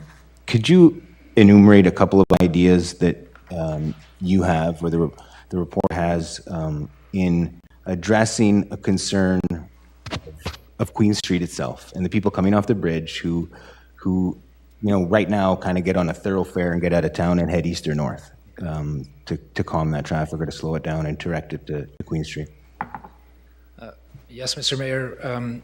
We considered a number of different possible treatments on Queen Street. One of the issues is that the right-of-way is relatively narrow. So that's the distance between buildings on Queen Street.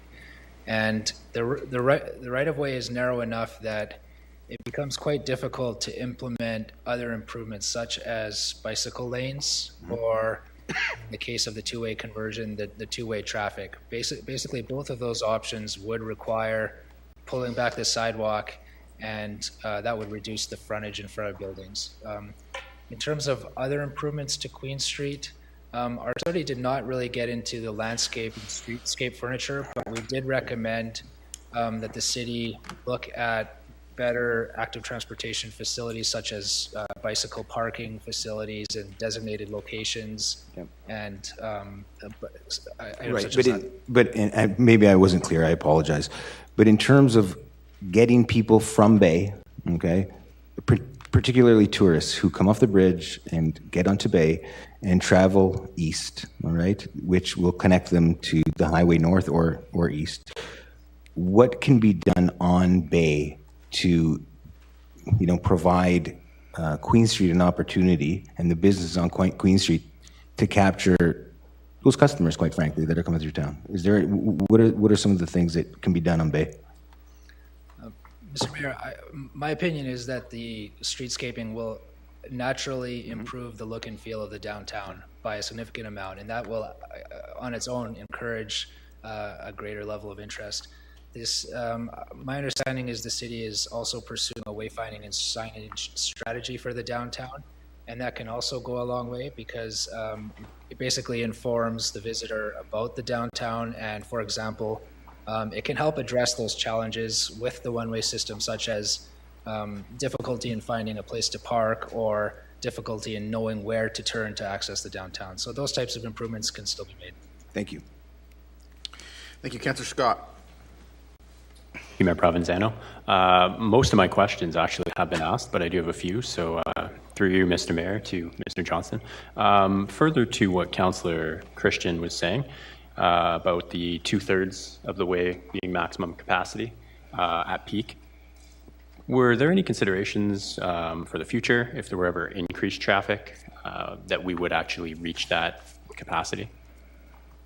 Mr. Mayor, yes, as part of the study, we looked at the background growth rate, or in other words, how traffic is changing over time. We referred back to the city's transportation master plan, and a travel demand model was prepared, which helps planners assess the future traffic patterns.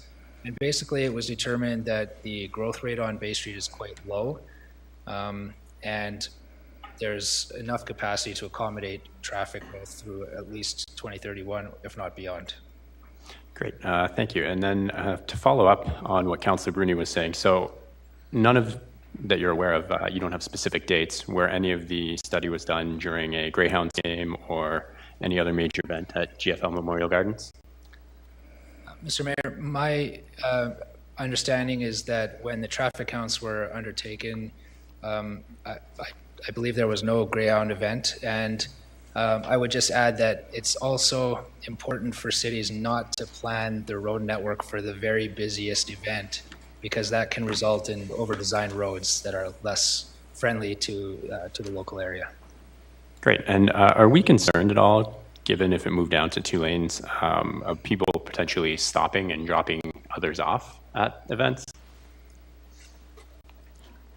I've seen it happen and people just drive around now, but that might cause an unexpected delay.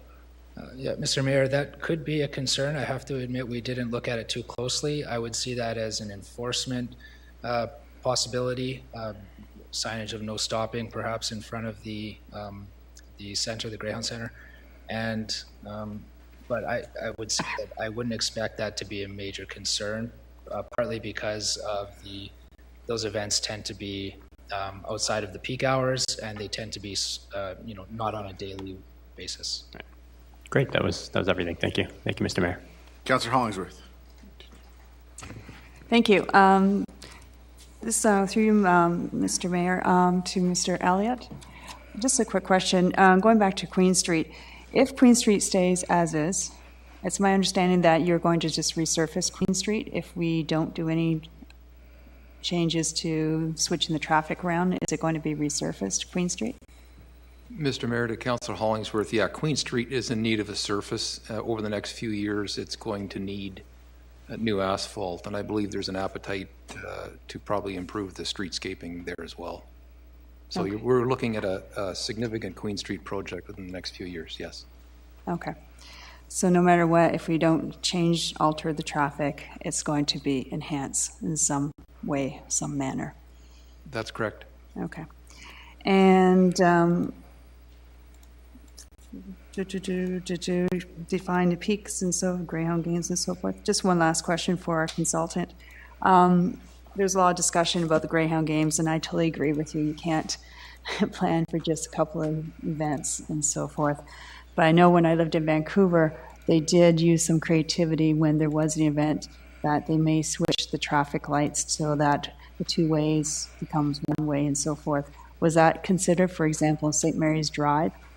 Is right now 2 lanes, but after a significant event, could we switch it over that it goes 1 way to help relieve the overflow? Through you, Mr. Mayor, that is certainly a possibility.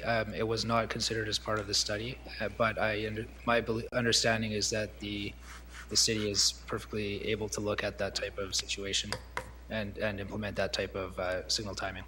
Okay. Yeah, because in Vancouver, it works very well. The red lights, green lights, and so forth.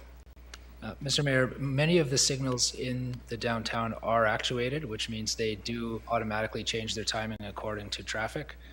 traffic volumes, and so that functionality is also used during events to help ensure traffic flows smoothly. Right. And to your point, we could relook at St. Mary's Drive for those peak times, hypothetically. Yeah, that could be looked at. Okay, thank you. Councillor Allen-Velzo.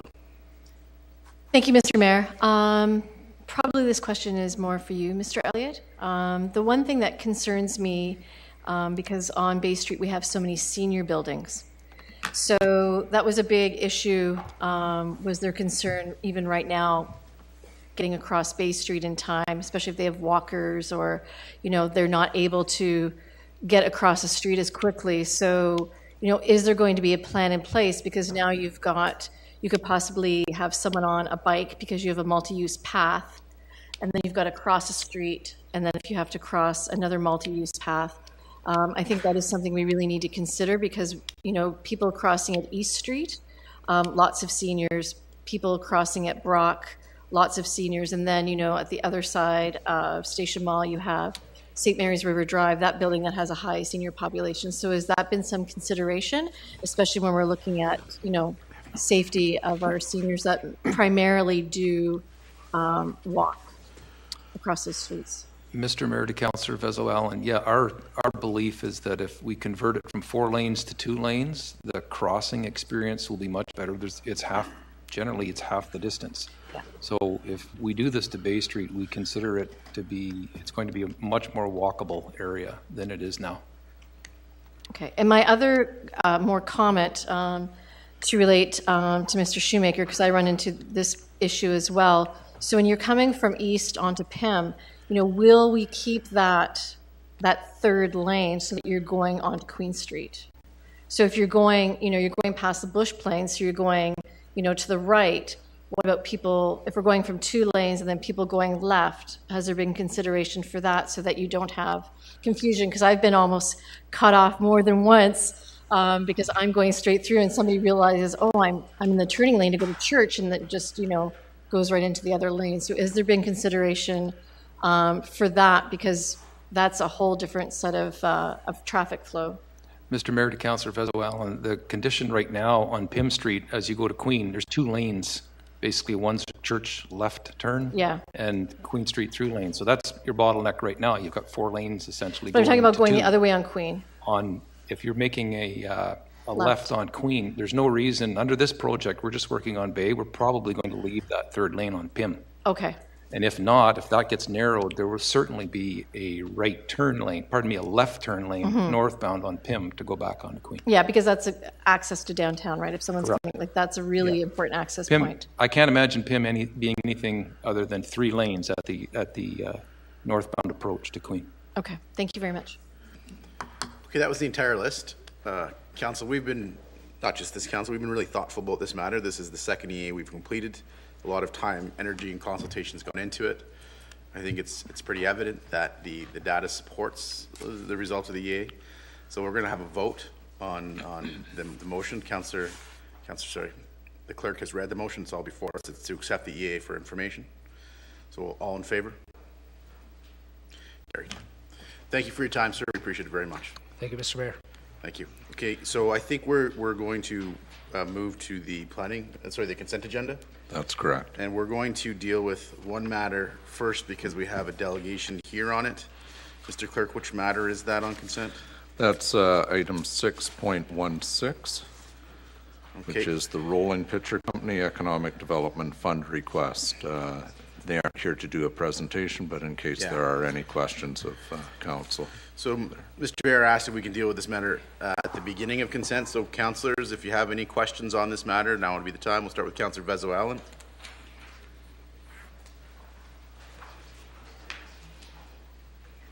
Go ahead. Yeah, what's your question? It was basically, I understand their ask is for $100,000. That's right. You can direct any question to Mr. Fair. Okay. Thank you, Mr. Fair. And that initially we're looking at 4 to 8 new employees at the company. Is there going to be a requirement with that $100,000 that it's local, that we don't have transplants? Is there any sort of requirement for that employment for those 4 to 8 people with this $100,000? Through you, Mr. Mayor, to Councillor Vezo-Allen, there isn't a requirement that those people be local. It should probably be noted they do have local staff that they have worked with at Rolling Pictures, but we're not requiring those people to be local, and you know, we are looking forward to the new job creation in totality, whether they be local or people coming into the community. Okay, thank you very much, Mr. Fair. Okay, so we have Councillor Nero on the same matter. Thank you, Mr. Mayor. Excuse me. Mr. Mayor, the group is asking for EDF grant of $100,000. I see in the report that the total project cost is $970,000, and they've applied to NOHSFC and the OMDC. Firstly, what is the OMDC? Through you, Mr. Mayor, to Councillor Nero, OMDC is an organization that supports film and digital media. I believe they've just changed their name now. They're now called Digital Creates, and it's the Ontario Media Development Corporation was the acronym. Okay, so 2 applications. Basically, my question is this, the EDF would make up, as the report says, 10.3% of the project costs. And it's not tied to the group receiving these other 2 applications, funding in those applications. What would happen to our $100,000 of EDF if we approved it tonight and the group was not successful in those other 2 applications? Through you, Mr. Mayor, to Councillor Nero, we have had conversations with the folks at Rolling Pictures, and certainly, you know, their plans are to proceed with the project. If they weren't to obtain the NOHFC funding, obviously that may slow down some of their progress, but they would still anticipate going ahead with the office.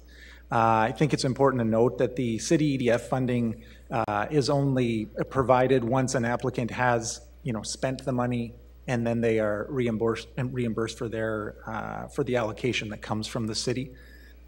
So the city has some assurance that the project is moving forward, because we only provide the money once we're provided the receipts that show that the investment has been made on the project in Sault Ste. Marie. So, Mr. Veron, just on that point, you're saying that the $100,000 EDF funding doesn't go unless there is proof that that $100,000 is spent, or the $970 is spent? Through you, Mr. Mayor, to Councillor Nero, it wouldn't be the entire 970, but the initial portion of the project is related to the outfitting of the new office and the equipment that would be purchased, and our contribution would be going towards that portion of the project. Okay, thank you, Mr. Councillor Bruni. Thank you, Mr. Mayor. And to Mr. Ver, a question. In the past, Mr. Ver, we've provided $200,000 to the Createch group, another $250,000 from the EDF to Plato, and now you're coming to council for $100,000 to the Rolling Picture Company. My question to you is, if we're providing this funding to them, are we following up on them? Like, for instance, the Createch group, there was supposed to be approximately 30 jobs by 2017. Have they fulfilled that mandate? Are we following up? We're giving money away, taxpayers' money. Are we following up?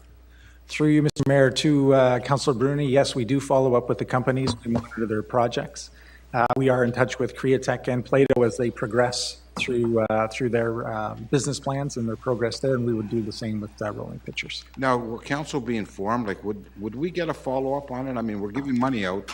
Shouldn't we be getting something in return as councillors, just to be informed? Just asking. Through you, Mr. Mayor, to Councillor Bruni, yes, we'd be happy to come back to council and provide updates as these projects progress. Appreciate it. Thank you. Councillor Shoemaker. Mr. Mayor, just with respect to the note on page 2 of the report that an application's been submitted to Northern Ontario Heritage Fund. I know sometimes these grants sort of tag along with one another. They wait to see what the municipality is doing, or we wait to see what the province is doing. Do you know what the status of that request is, the NOHFC request? Through you, Mr. Mayor, to Councillor Shoemaker. My understanding is the Stage 1 application has been submitted to NOHFC, and now NOHFC is doing their due diligence, and then they would move to the Stage 2 portion. Okay, so to be considered, I guess, at a future meeting. Yeah. Okay. I had comments, but those were all my questions. Okay, Councillor Hollingsworth. Thank you. Through you, Mayor, to Mr. Bear. Just for the viewers at home, can you just reconfirm what is the purpose of an EDF fund?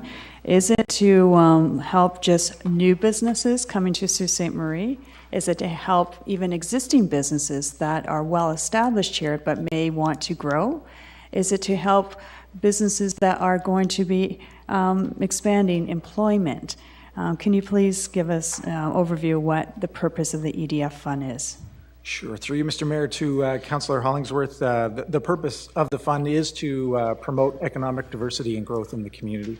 And that's measured really as it relates to job creation or tax assessment. So the program is available to new companies coming to the community or companies in Sault Ste. Marie that are looking to do expansion projects that would result in new job creation and tax assessment. Okay.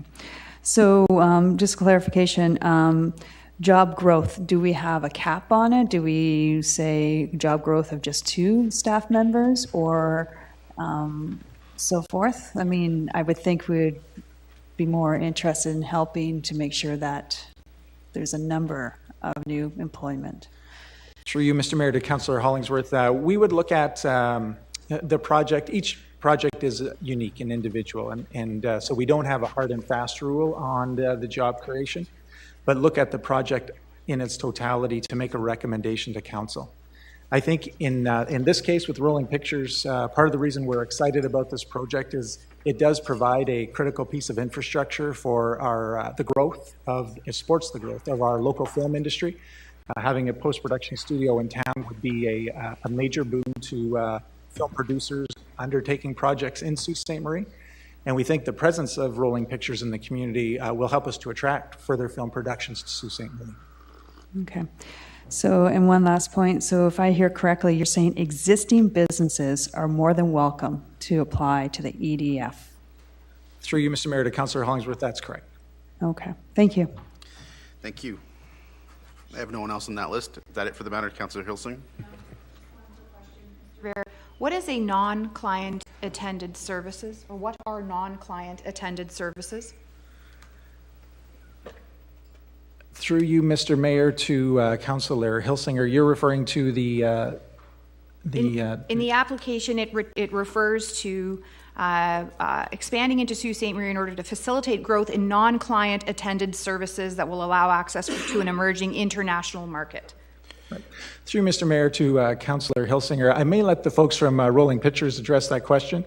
My understanding is that relates to the ability to do work in Sault Ste. Marie, not necessarily for people filming in the community, but having work producers in Toronto be able to have work undertaken in Sault Ste. Marie, which is also a nice component to this project, is that Rolling Pictures has offices in Toronto. They're doing work down there, and they actually envision having work transferred to the local Sault Ste. Marie staff on behalf of clients in other centers.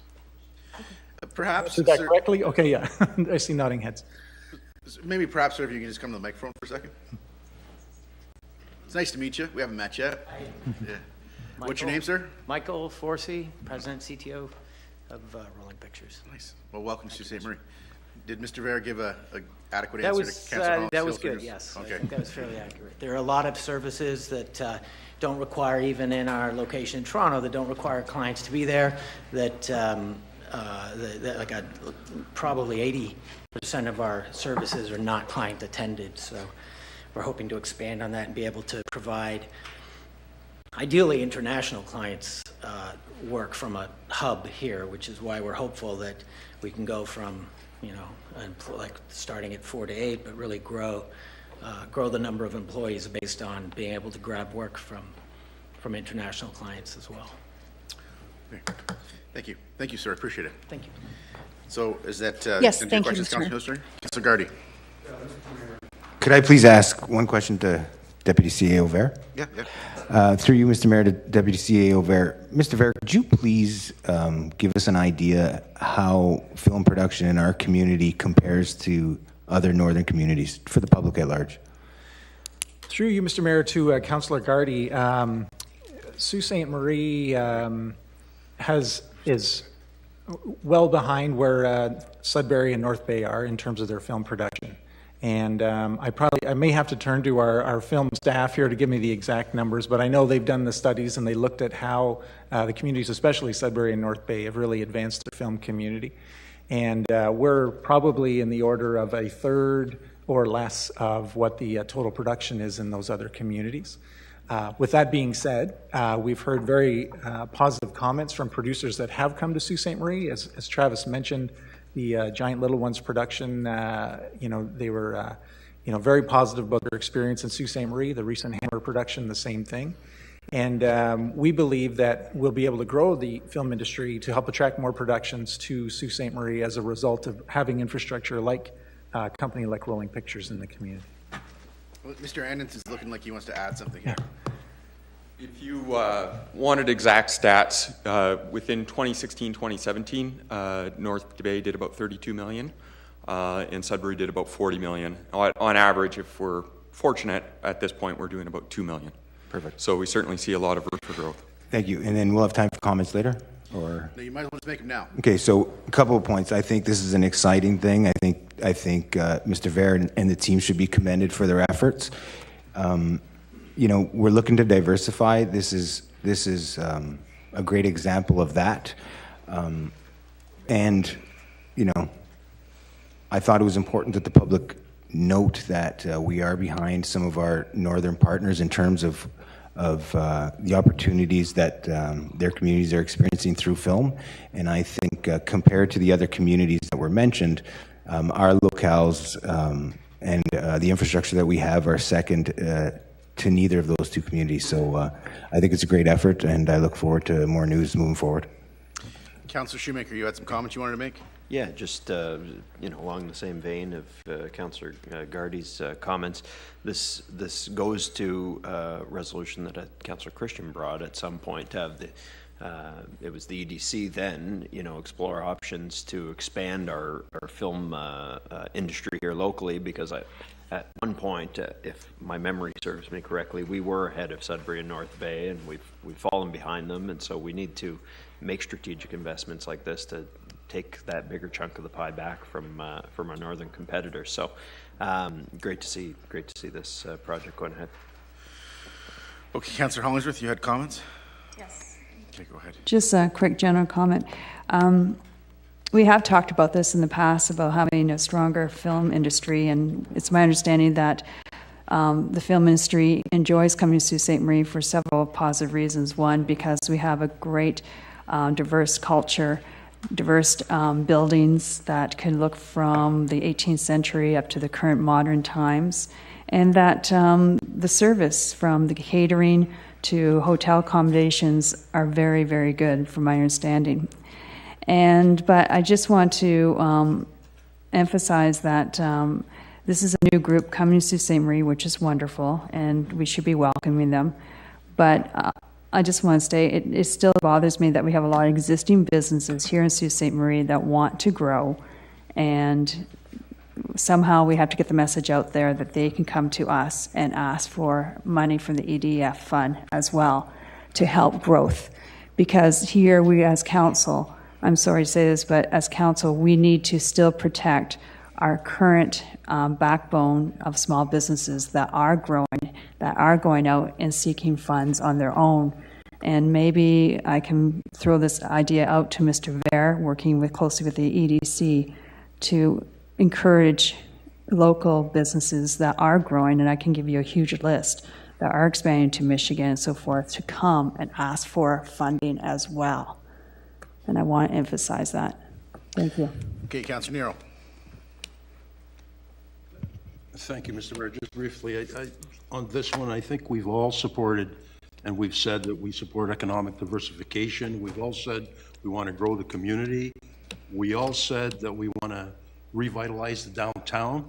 This company is looking at doing all of that, economic diversification. It's going to have a presence downtown, and it could, in 5 years, have a team of 20 permanent staff members. So I think it's a no-brainer. I think as long as we follow the guidelines that we have for the EDF, I fully support the 100,000.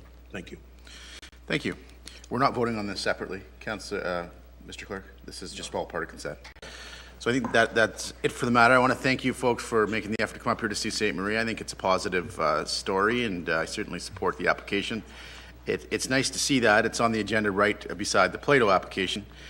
Plato is a software development, software testing company, and one of the councillors brought to my attention today, Algoma University announced, or Algoma University Senate approved its new computer science options. So I think we're seeing a lot of positive things converging right now. Happened as a result of a lot of hard work and a lot of effort right across our community. You're coming here at a great time, and we welcome you to our community, and we wish you much success, and we'll support you as your company grows here. So thank you for taking the time to attend today. So we can move on to the regular part of the consent agenda. Do I have any councillors? Councillor Shoemaker. Thank you, Mr. Mayor. 6.6, mobile parking app. 6.6. Go ahead. So this was a recommendation of the Parking Review Committee that's now being implemented. Through you to Mr. Vare, will this be available for on-street parking as well as any parking that anyone has to purchase after the 2 hours in the municipal parking lots? Or is it Mr. Lamming? Through you, Mr. Mayor, I'm going to refer the questions to Brent Lamming. Mr. Lamming? Through you, Mr. Mayor, to Councillor Shoemaker, yes, this will be available for any of the downtown lots and on the parking in the downtown core.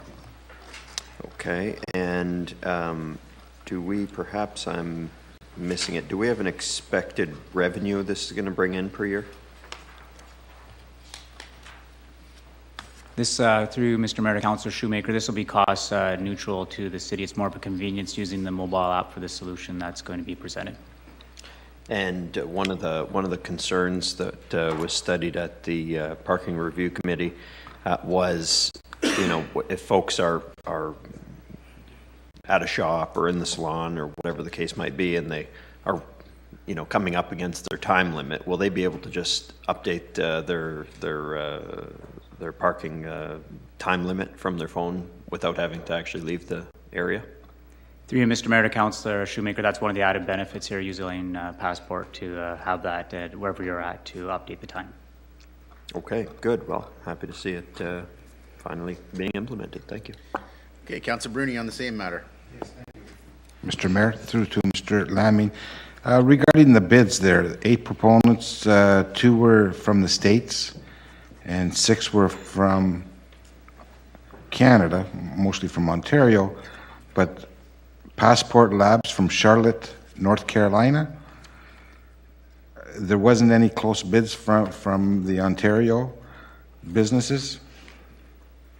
Through you, Mr. Mayor, to Councillor Bruni. Out of the bids right here, this one did meet the criteria that we had established right here through the solution, the costing, the user experience, and yes, they're out of Charlotte, North Carolina. They have had 2,000 applications that have gone worldwide, and they are in Toronto, Windsor, and Timmins, locally here in the north. Okay, thank you. Is that it, Councillor Bruni? That's it. Councillor Hilsinger on the same matter? Mr. Mayor, I have other matters. My apologies. Matter. Anybody on this matter? Councillor Scott? Thank you, Mr. Mayor. Through Mr. Mayor to Mr. Lamming. How is this software, like, what is the purchasing of it? Is it like a software as a service? Is it a one-time purchase? How does that look? Through Mr. Mayor to Councillor Scott, yeah, this is an ongoing service that this provider will enter into. The agreement will be forthcoming. They're working through our legal and our IT department right now to make sure that the information is secure. It might be a question that someone might be linger right now to make sure that the data is protected. So this will be an ongoing service through that provider. And you'll see a future agreement come before council. Okay, and it'll be like an ongoing maintenance as well, and any updates, they're going to push those through, it's all rolled into the price kind of thing, or? Correct. Is there a risk that in a few years down the road, the price goes up significantly and we have to start this process again, or? Through you, Mr. Mayor, to Councillor Scott, that's the term of the agreement will be brought forward, so we'll have that opportunity at that time. Okay, great, thank you. Anybody else on 6.6? Seeing none, Councillor Shoemaker, you have another matter? Mr. Mayor, 6.18, the skating trails, allocation of funds. Okay, go ahead. Through you to, I guess it would be perhaps the city clerk. So there's conference and special events fund that is being used, sort of, if I'm not mistaken, there's a policy that a certain amount goes into the conference and special events fund every year, and if it reaches a cap, then it becomes surplus money. That's correct. Through you, Mr. Mayor, Councillor Shoemaker. With the conferences and major special events fund, there's a $20,000 allocation per year. If that money isn't allocated to conferences or events over the year, then it's been rolled over and the reserve has been built. Past years, it sometimes goes towards funding events that are large international events that require more than the annual allocation. Last year, Council passed the new reserve policy that caps different city reserves. And in this case, that reserve fund would be capped, and the money identified that's going towards the skating trails project is being taken out of that fund anyway because it's well over the cap. Right. So it would either be going into general surplus as per the policy, or it could be identified for the skating trail project.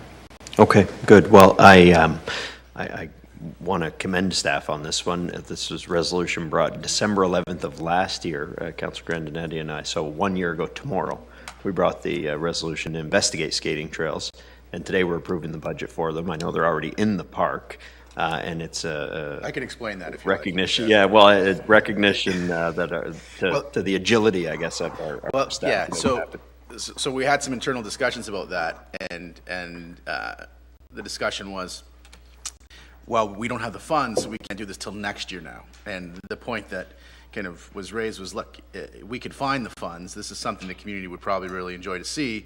Why wait a whole other year if you could find the funds? And so they got together, they looked at it, and they determined that would be the appropriate place to allocate the funds. And, it was my feeling that council had passed the direction a year ago, and there was no reason to wait another year to get on it. So Public Works got maybe a bit ahead of the curve by starting the base prior to today's meeting. But that's all they've done, and they haven't expended any money on it other than Public Works going out and getting the base down. But we felt pretty confident that council, considering its previous direction, would be pretty excited about supporting that today. I can tell you that I haven't seen any excitement like I've seen for any initiative that we've undertaken like this one on social media. So I think it's really positive, and I think it's a great example of how when council and staff work together, you can do great things for the community. And this wouldn't have come to pass without Public Works earnestness and Virginia and her department really getting excited about it. And they have some great plans for it. And Shelley, I know, was a big proponent of this too. So this was one of those things that happened. There was some concern about it happening a little bit before our meeting.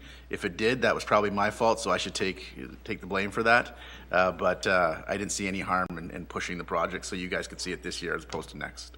Good. Yeah, no, I'm very happy with the quick turnaround on this, and thanks to everybody, staff, Virginia, Larry, and all our staff who made it happen. Anybody else on the skating trails? Councillor Hollingsworth. Thank you. I don't know who to direct this question to, so I'll throw it out there. This is excellent. This is absolutely wonderful. If there is some funds left over, hypothetically, is there will there be opportunity to have, I don't know, benches, some additional? That's all part of the funding you're allocating today. Okay. But they have a whole plan for it. Maybe we can ask Virginia to walk through what they're planning. And then, okay, and then because one question is, there was discussion about maybe putting some, like down Niagara Falls, they have the different character lights, like Mickey Mouse and all those cute little characters. Well, I don't know if we're putting Mickey Mouse lights out there, but Virginia has a whole plan here, and we'll let her tell you about it. Through you, Mr. Mayor, to Councillor Hollingsworth. We are working on trying to plan some different activities, so we're hoping that we may be able to do something on Friday and Saturday evenings. We're just trying to look at staffing right now. We are looking at lighting options, but the lights that you're speaking about, we're hoping to do something like that possibly in the future, so we're investigating that hopefully for the following year.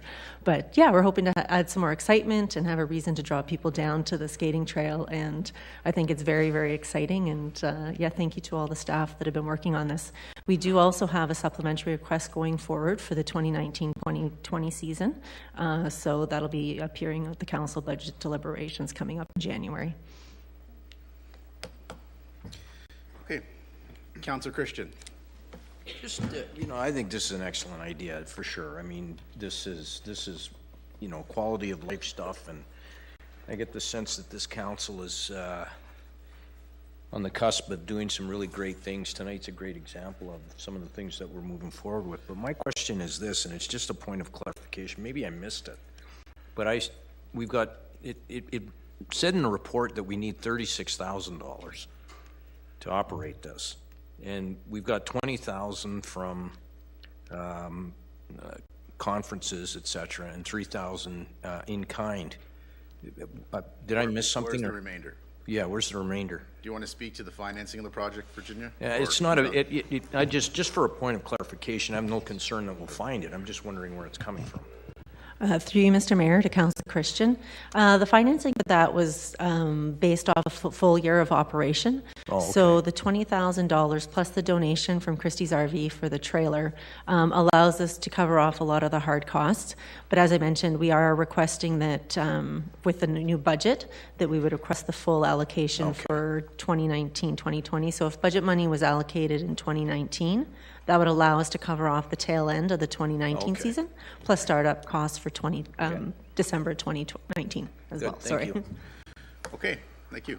Thank you. Councillor Shoemaker, do you have any more matters? Mayor, 6.23 Foxborough. Yes. I don't know what they call it, school zone speed limit, but I guess through you, Mr. Rumiel, probably. Mr. Rumiel, can you tell us what this is? This is a reduced speed zone? You know exactly what this is. I know what this. Yes, I know what this is for the benefit. For the benefit of the public, Councillor, Mr. Rumiel. Through you, Mr. Mayor, to Councillor Shoemaker, you want a complete history of this?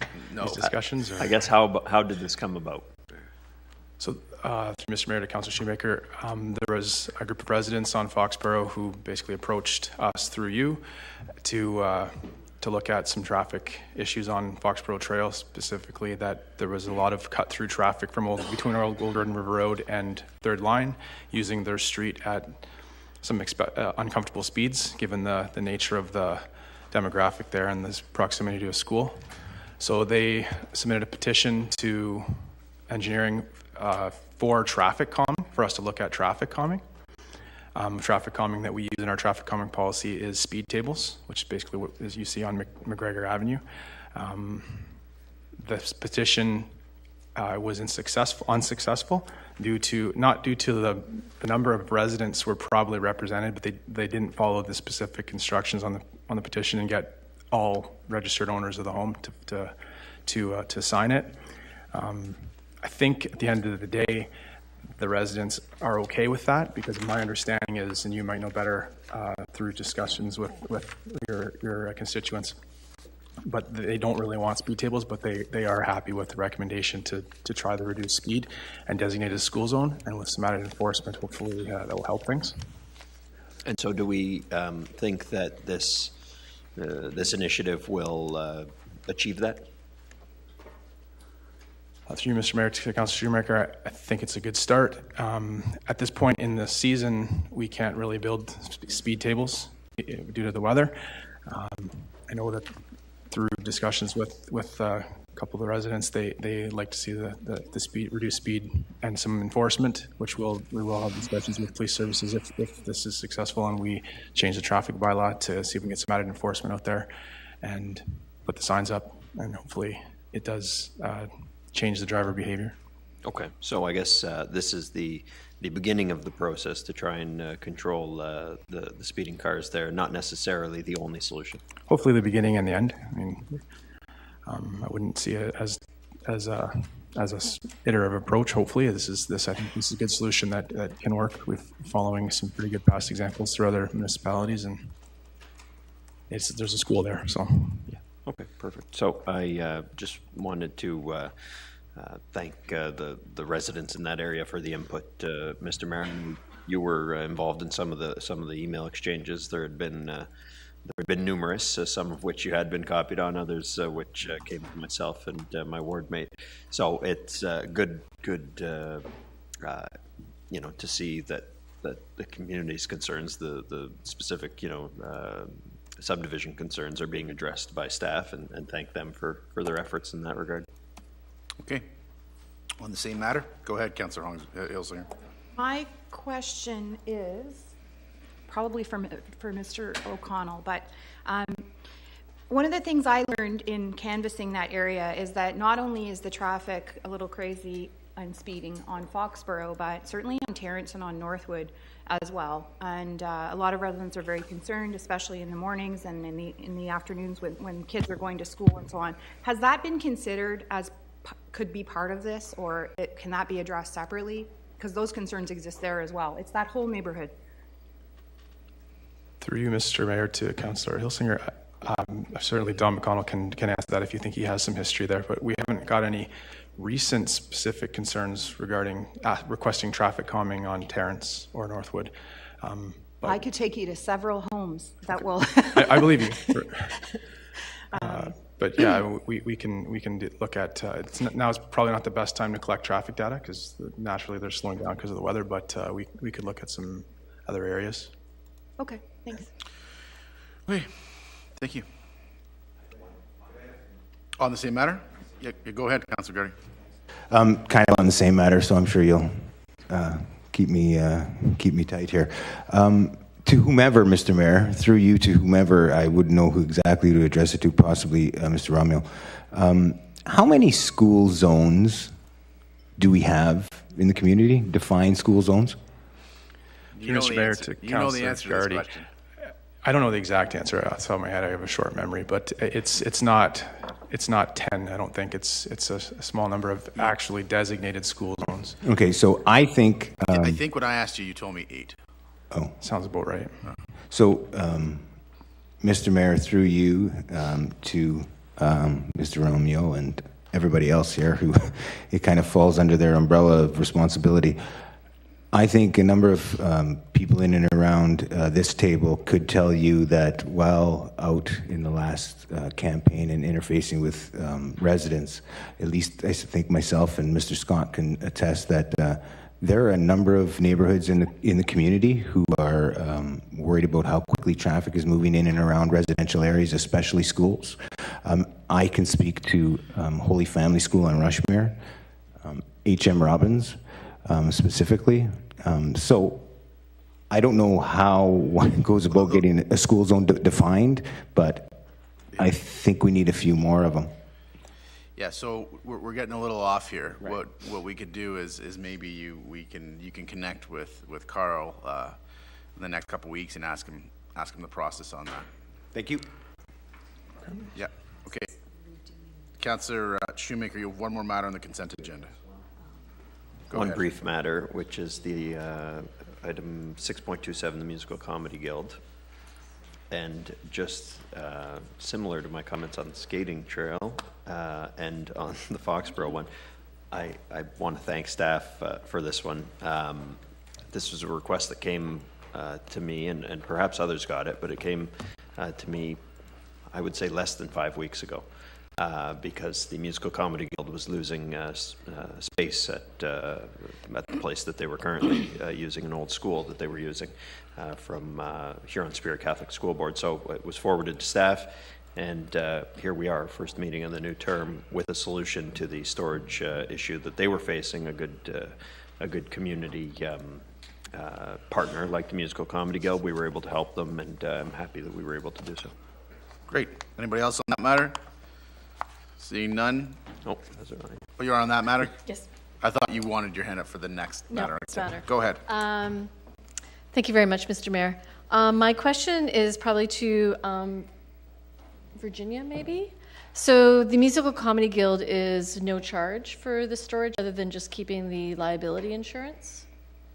Is that my understanding when I read?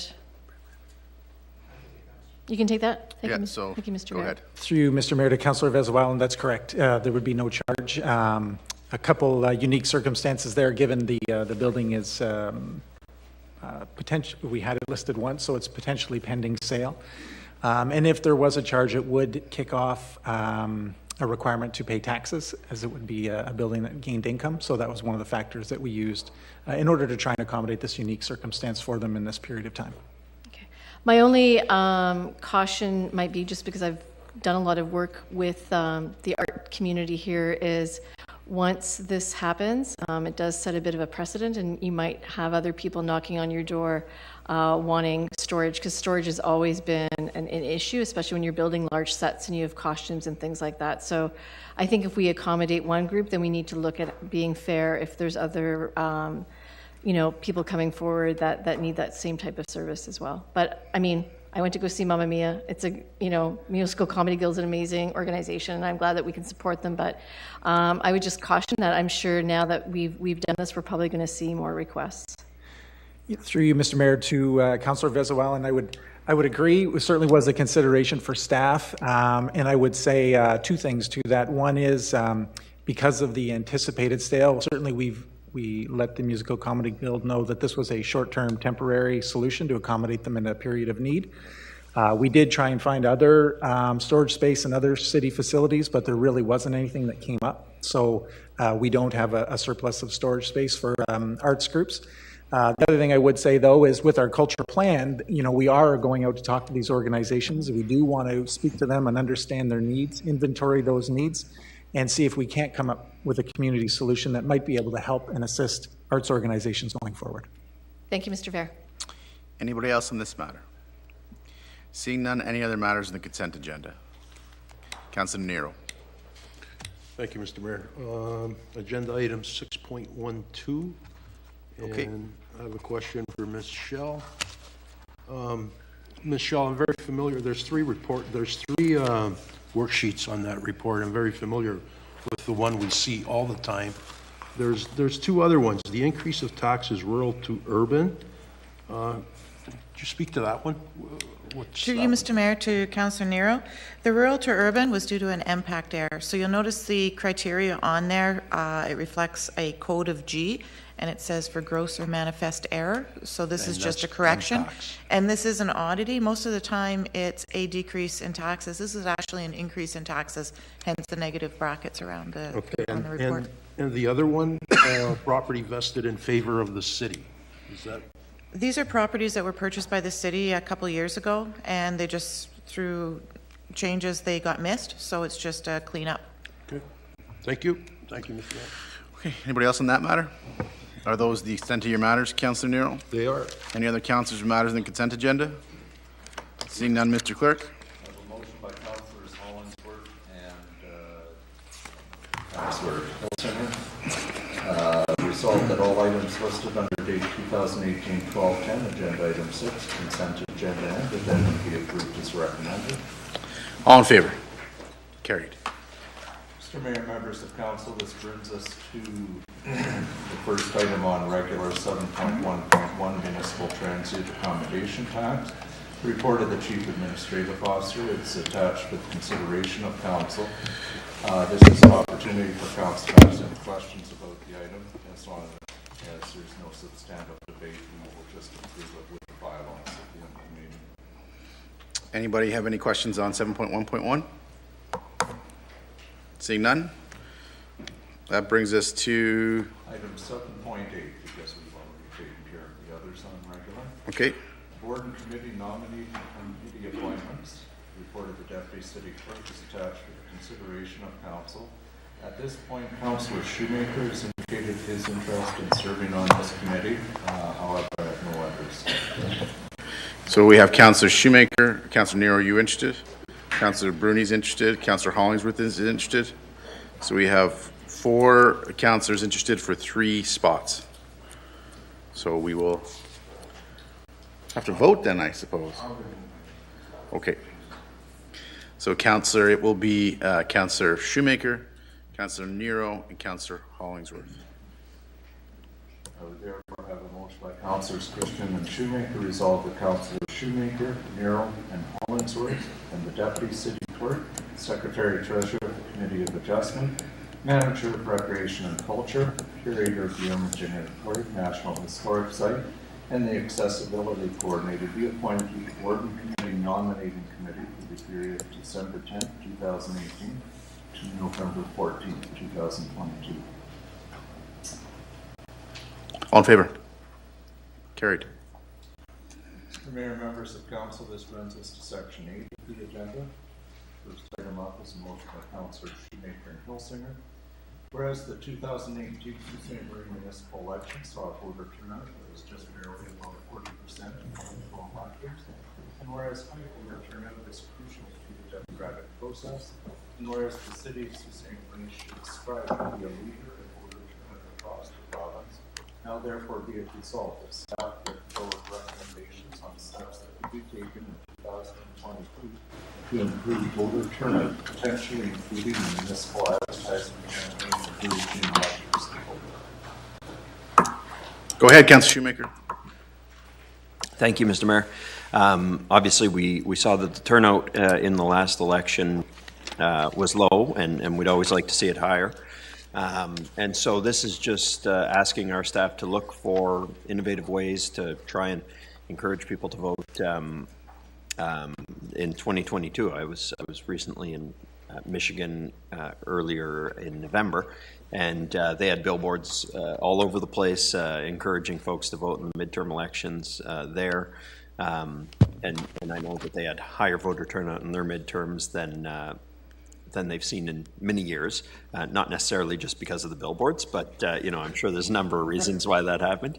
But we need to look at ways, whether it's advertising or whether it's other forms of drawing people's attention to get them to the polls on election day 4 years from now. So just asking our staff to see what can be done. Okay. Anybody else in this matter? All in favor? Motion's carried. Next item, a motion by Councillors Nero and Bruni. Whereas the city continues to get complaints regarding dirty yards and unmaintained houses and buildings, and whereas these areas of complaint are regulated by the city's property standards bylaw and yard maintenance bylaw, and whereas the said bylaws are enforced by the building division through a tendering process or legal action, and whereas an area of concern continues to be the amount of time required for a property in contravention of the property standards or the yard maintenance bylaw to become compliant, now therefore be it resolved that the building division and the legal department be requested to report to council with the process required from when the bylaw enforcement officer first inspects the property to when the property is made compliant. And be it further resolved that the building division and the legal department bring recommendations to council as to how the amount of time to reach compliance can be reduced. Okay, so Councillor Nero, do you want to speak to this at all? Thank you, Mr. Mayor. Just a little bit. I think it's pretty self-explanatory, but just in way of a little bit of history, this is not the first time we dealt with this issue. We do submit requests. They do get inspected. And it's the compliance part that's, I think, is the issue right now that we're hearing back from. I think I've had a meeting. I think I said this in my comments in inauguration. I've had a meeting with Mr. Vare, Mr. Posabon, Mr. Bertrand, and we discussed the process of what happens right now. And I think there's some room for some changes to be made to make it better. I think that there are some ideas that they've already looked into that I think could come back to council and we could make those decisions. But an interesting thing that came out of this, while I was looking into this whole issue, and this plays a part of a lot of the process in this, we have a property standards committee. And I went through the minutes for the last 5 years of that committee. They are public minutes, so they're on our site. I looked from 2013 to 2018. Now, there weren't a lot of appeals. These are appeals that come to the committee from people who are written up with orders from our bylaw enforcement officer. I looked at those minutes, and there were 17 requests to appeal the orders. And I was surprised to find that 13 of those 17 requests were allowed. So some of these extensions came by way of a committee that looked at the appeal and allowed them. Now, I realize that the appeal provision is a part of the Ontario Building Code as far as it applies to minimum standards, and that we certainly can't control what a committee does. But I just found it interesting that, 13 out of 17, I think that's pretty significant. And when we look at the amount of time it takes for a property either that's not in compliance with minimum standards on the building or a yard maintenance issue as far as the property is concerned, I think it certainly plays into it. So the resolution speaks to the compliance part, and I think there are some things that we can do to reduce the amount of time, and that's what I would like to see in the report coming back. Okay, thank you. Anybody else on that motion? Go ahead, Councillor Bruni. And I totally agree with Councillor Nero on this. It's the length of time for the resident to be in compliance, and if it's a yard maintenance issue, sometimes you're looking at 90, 120 days before something is done. Well, if this occurs early in the summer, the neighbor would have to view that for the rest of the summer, and I think that's very unfair. So it's the length which really bothers me, and how many warnings do we provide them? How many letters do we provide them until some type of action is taken? So I totally agree with Councillor Nero that we need to move forward on this, and we've had it on the table before. So, thanks. Okay, all in favor? Carried. Our next item is a motion by Councillors Shoemaker and Christian. Whereas the City of Orillia has run a Toys for Tickets campaign since 2005, and whereas the Toys for Tickets campaign runs from November 1st to December 1st of each year, and whereas any person who receives a parking ticket, save and except accessible parking infractions, from November 1st to December 1st each year can bring in a toy of equal or greater value to satisfy the parking ticket. And whereas Sault Ste. Marie's Christmas Cheer program is always looking for additional toys at Christmas time, now therefore be it resolved that staff provide a report on a Sault Ste. Marie Toys for Tickets program beginning in November 2019 and running annually thereafter, and further that staff consult with Christmas Cheer to gauge their interest and willingness to participate in such a program. Councillor Shoemaker. Thank you, Mr. Mayor, and thank you. I see Sonny Spina in the audience. Thank you to him for bringing this program to mine and Councillor Christian's attention. He learned of it recently in Orillia when he was listening on the radio, as I understand. The program in Orillia has donated over 30,000 in toys to children in need since its inception.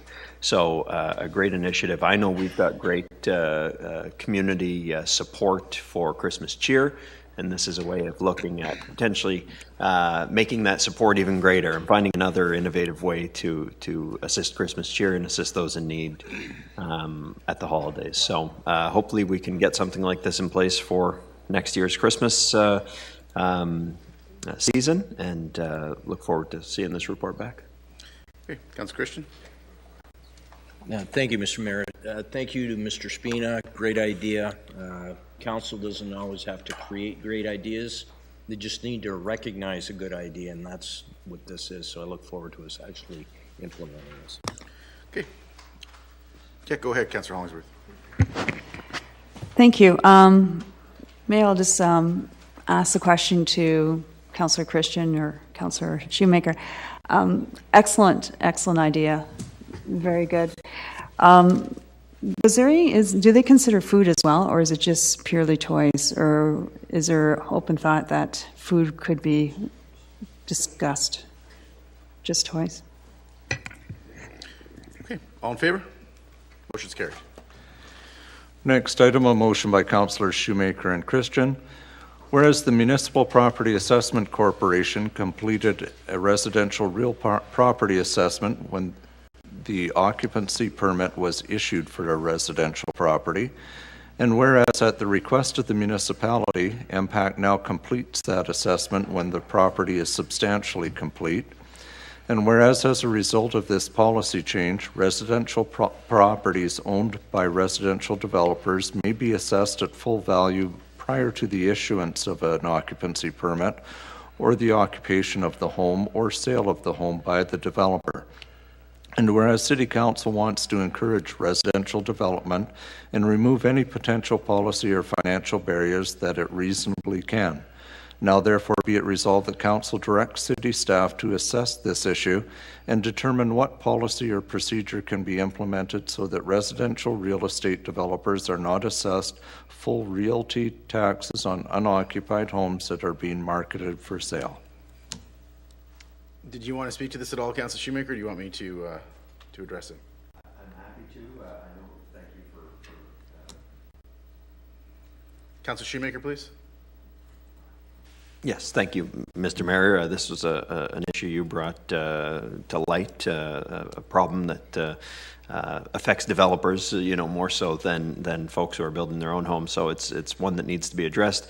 Developers are in the development market to turn these houses around, sell them to the residents, and so we shouldn't be, I think, charging them as if they are, lived in when they're built and they're just waiting to turn them over. So an excellent resolution. Thank you for putting it together. Yeah, I want to recognize that the policy change that resulted in this, it was, I think, I understand where staff was, and staff was making the right decision. Because staff was trying to ensure that houses were assessed at the right time, and you'd have somebody who was either building a home for themselves or maybe substantially completing a home, not pulling the occupancy permit, and then they would not have their taxes reassessed. And so you'd go these long period of times where the taxes weren't consistent with the actual home. So to make that change, and that was shorting the city, so to make that change, the Treasury looked into this, and in a lot of communities, they assess at substantial completion, so they made that shift, and I understand why, and I don't want to be critical of that. It was the right thing to do. The result of that, though, is now we would catch residential property developers who are substantially complete but have the home listed for sale, and it's not an occupied home. We're not picking up garbage there, we're not doing things at the home, and the home is being taxed as if it is, a fully occupied home. So we have to spend a bit of time on this. I know that the Treasurer is going to have a difficult time figuring out what the mechanism is, but I think it's something that we have to look at. Councillor Bruni? An excellent resolution. I would like to see city staff sit down with MPAC and also with some of the developers to come up with something if they can communicate together. I mean, the developers do have a major issue with this right now, that the houses that aren't being sold, they're being fully taxed. So yeah, so we are going to work together, and we're working actually right now. We're setting up some information sessions with the developers, and we're having a number of developers coming in City Hall at the end of this week and beginning of next week to discuss some of these and other matters, so we can make sure that we're doing everything we can within City Hall, and a number of us are working on that together, so we certainly can get some feedback. Will MPAC be involved? MPAC is involved. Will they be meeting with the city staff? They do. Yeah, as the city staff will have to meet with MPAC to make these adjustments. Okay, all in favor? Carried. Our next item, regulation of cannabis, a motion by Councillors Gardy and Hollingsworth. Whereas the federal government has legalized marijuana use as of October 17th, 2018, and whereas the province of Ontario is regulating cannabis use through the Alcohol and Gaming Commission of Ontario, and whereas the province of Ontario has reserved the exclusive right to sell cannabis online, but is permitting the private sector to operate retail stores and has passed regulations governing the operation of those private sector retail stores, And whereas municipalities have a one-time opportunity to opt out of having private sector retail stores open in the municipality and have to make a decision in that respect by January 22nd, 2019. And whereas this council needs to have a thorough understanding of the legal and regulatory framework in order to make an informed decision on whether to opt out, now therefore be it resolved that city staff return a report to council that includes, amongst any other information staff believe is relevant, the following. 1, confirmation of how many private retail stores may be permitted to open in Sault Ste. Marie if the municipality does not opt out. 2, confirmation of where the private retail stores may locate in Sault Ste. Marie if the municipality does not opt out. And 3, confirmation of what types of authority, if any, the municipality has to regulate cannabis consumption in public areas of the municipality. Okay, Councillor Gardy, do you want to speak to this matter? Sure, briefly. I think the motion is pretty clear. I think it asks specifically some information in and around 3 points for some clarification. I think it's an important decision that we're going to make. I believe it's important that we have all of the information to make a responsible decision, and I'm hoping that that I can get the support for this motion from fellow councillors. Thank you. Thank you. Councillor Hollingsworth, did you want to speak to the motion too? No, I agree. It's pretty clear, but I do have a question that is a little different, and it's about cannabis. I don't know if this is appropriate. Does it relate to this motion? No. Okay, so let's not go to. It's about revenue. That, yes. So, Councillor, we're just going to stay on the motion to begin with. So, before we get to the questions, I just wanted to comment on the motion myself. This arose out of discussions I'd had with a number of you independently. I had a number of councillors call me and ask me about the type of information that would be coming and what the decision looked like. I thought it important that as a result of that, when Councillor Gardy called me and asked me some of similar questions that I got from Councillor Hollingsworth and I got from Councillor Christian, I suggested that we put a motion on the agenda today, because if we were just to show up here in January and then staff deliver the report and then not have all the information you're looking for, we don't have any more time to actually go back and get the information you're looking for. We're going to have to make this decision at our first meeting in January. So today is the opportunity for all of you, in the context of this motion, to make sure staff understands the information that you're looking to see so you can make a proper decision. I think the motion covers a lot of what you're looking for. But if there's anything else, and maybe this goes to your point, Councillor Hollingsworth, let them know now so they have that information, and that will inform the report that we receive in January. So this motion shouldn't be perceived as an opting in or opting out motion, or pro opting in or pro opting out. It's simply a motion to direct staff to make sure they bring us back the information that we will need to make a proper decision. I'm going to go to Councillor Nero first here, and then Councillor Dufour, and I'll come back to you, Councillor. Thank you, Mr. Mayor. You just answered my question. Okay. So Councillor Dufour? I just wanted to comment briefly on the motion and say that when it comes time for staff to compile this report, speaking here personally as a councillor, I do recognize that some of this information will be limited. To the best of what my research has shown, not all of this information is necessarily going to be available to staff, and I think that part of that, and I'm inferring here, could be by design by the provincial government in order to have a more efficient consultation process. It does make a lot more sense to develop your rules and your regulations around how exactly this service will be regulated when you're talking only to the people who are interested in being a part of that. And so I'd just like to say that I personally am comfortable with still making my decision on whether or not to opt out with incomplete information, because I believe that's part of the point. Either you're in or you're out. Good. Councillor Scott. Yeah, further to Councillor Dufour's point, there is very limited information currently through AGCO or through the Government of Ontario. But one thing that I would like to ask city staff when they consider this report is the AGCO does have a list currently going of municipalities that have already opted in if they choose to, and Township of Prince was on there. So that is something to consider, that something in close proximity to us has already opted in. Additionally, I do know that there's only one limitation for area as it stands where they can put them, but I would like to see beyond that if they could find out if it's just limited within a school or if there will be further. I know it's limited on the AGCO website, but just little things like that I would like to see on the report. Okay, Councillor Hollingsworth.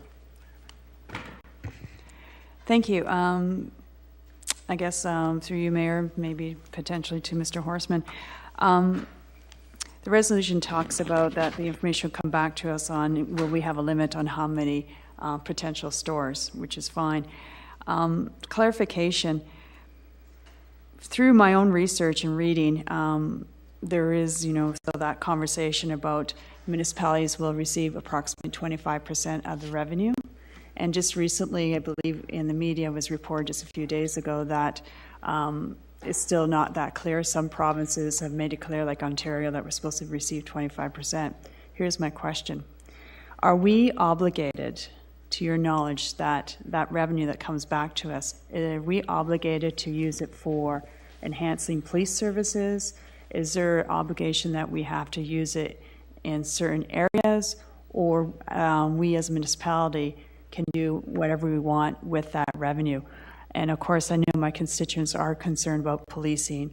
I know my constituents are concerned about addiction services and so forth.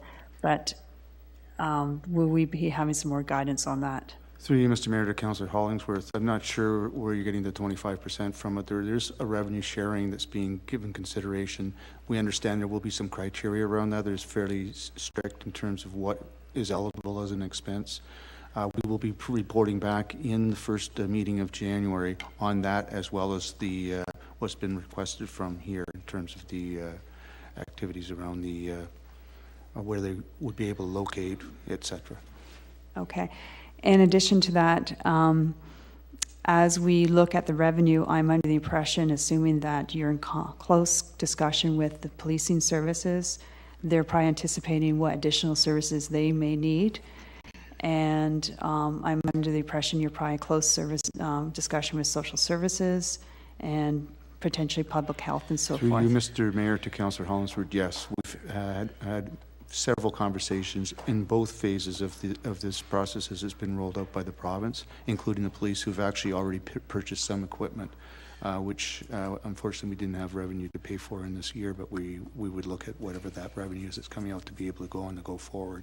So it's a goal about public health has been part of it. We've now made an outreach to the drug strategy. We've made a group. We've spoken at length with the DSAB through their CAO and through their staff. So we are making those stakeholders, and that will all be part of the report that we'll bring forward in January. Okay. Councillor Hollingsworth, I don't believe, and I could be incorrect, I don't believe there's a revenue sharing model here where the municipalities are going to get revenue. I believe that there's some funding that's going to be permitted to the municipalities for some short-term adjustment costs. I think it might be 2 years of adjustment. But we're not, there's no windfall here. It's a very limited, it couldn't pay for a police officer. I'm not looking for a windfall. I'm just looking for clarification, because everything you read from AMO, the Associated Municipality of Ontario, which is our voice, to the media, there's a lot of loose terms being used, revenue sharing, funds, and there's been really no concrete. So I just want, for our own judgment, for our own decision making, this needs to be clarified. And again, I'm not here for a windfall. I'm here for the safety of the public and make sure that whatever is needed for any other services, to make sure that this is the best for our community. Through you, Mr. Mayor, and again for clarity, we are having those discussions around revenue through AMO, through other groups. There is only a 2-year amount that's identified that we will bring back, that we know precisely on, but the rest of it is going through a negotiation discussions phase with the province. Thank you. Councillor Alan Bezel.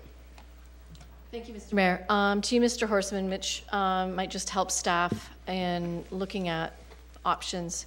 So in the Ontario cannabis legislation, there is a note that additional restrictions on smoking and vaping may exist in municipal bylaws and leaseholders and that sort of thing.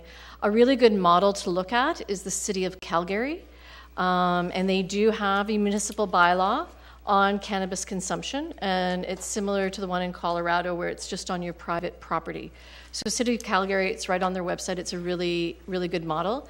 And it will be difficult, as we've all discovered. So right now, the note on the AGCO, it's in development, moving quickly to determine the licensing process. Now, there is a handbook, which is not complete. Now, you can go back to the legislation, and it's very rigid, must be 19 years of older, no criminal record, all of that sort of thing. But in speaking to the revenue model and in speaking to people in the community, I think they have this assumption that we are going to receive some of this tax revenue. And what I have understood is that it may go to some very limited programming through the AGCO, because those funds just aren't for us to do with what we want. So I would be very surprised and shocked if there is sort of any kind of trickle down to municipalities for revenue from the sale of cannabis. Through Mr. Mayor, thank you. We are doing that as part of the due diligence. We'll bring forward as part of the report. But as mentioned before, there's only a 2-year window of revenue. It's not large, and it's not a revenue sharing piece. It's just a grant monies that have been provided for specific purposes. That'll be part of the January 14th report as well. Yeah. The other thing, Mr. Horstman, if you are dealing with Algoma Public Health, I was part of an initiative after the legalization in Colorado, and there is a really great training module that I'd be willing to share with Algoma Public Health about, it's called Adult Influencer, about how we teach adults to talk to our youth and our children about cannabis and safe storage and all that sort of thing. So I'd be very happy to share it. I've already talked to it with Councillor Bruni. I was part of the design of that program, and that program was funded through cannabis tax revenue. So I'd be happy to share that. Just reach out to me. Great. Okay, all in favor? Motion's carried.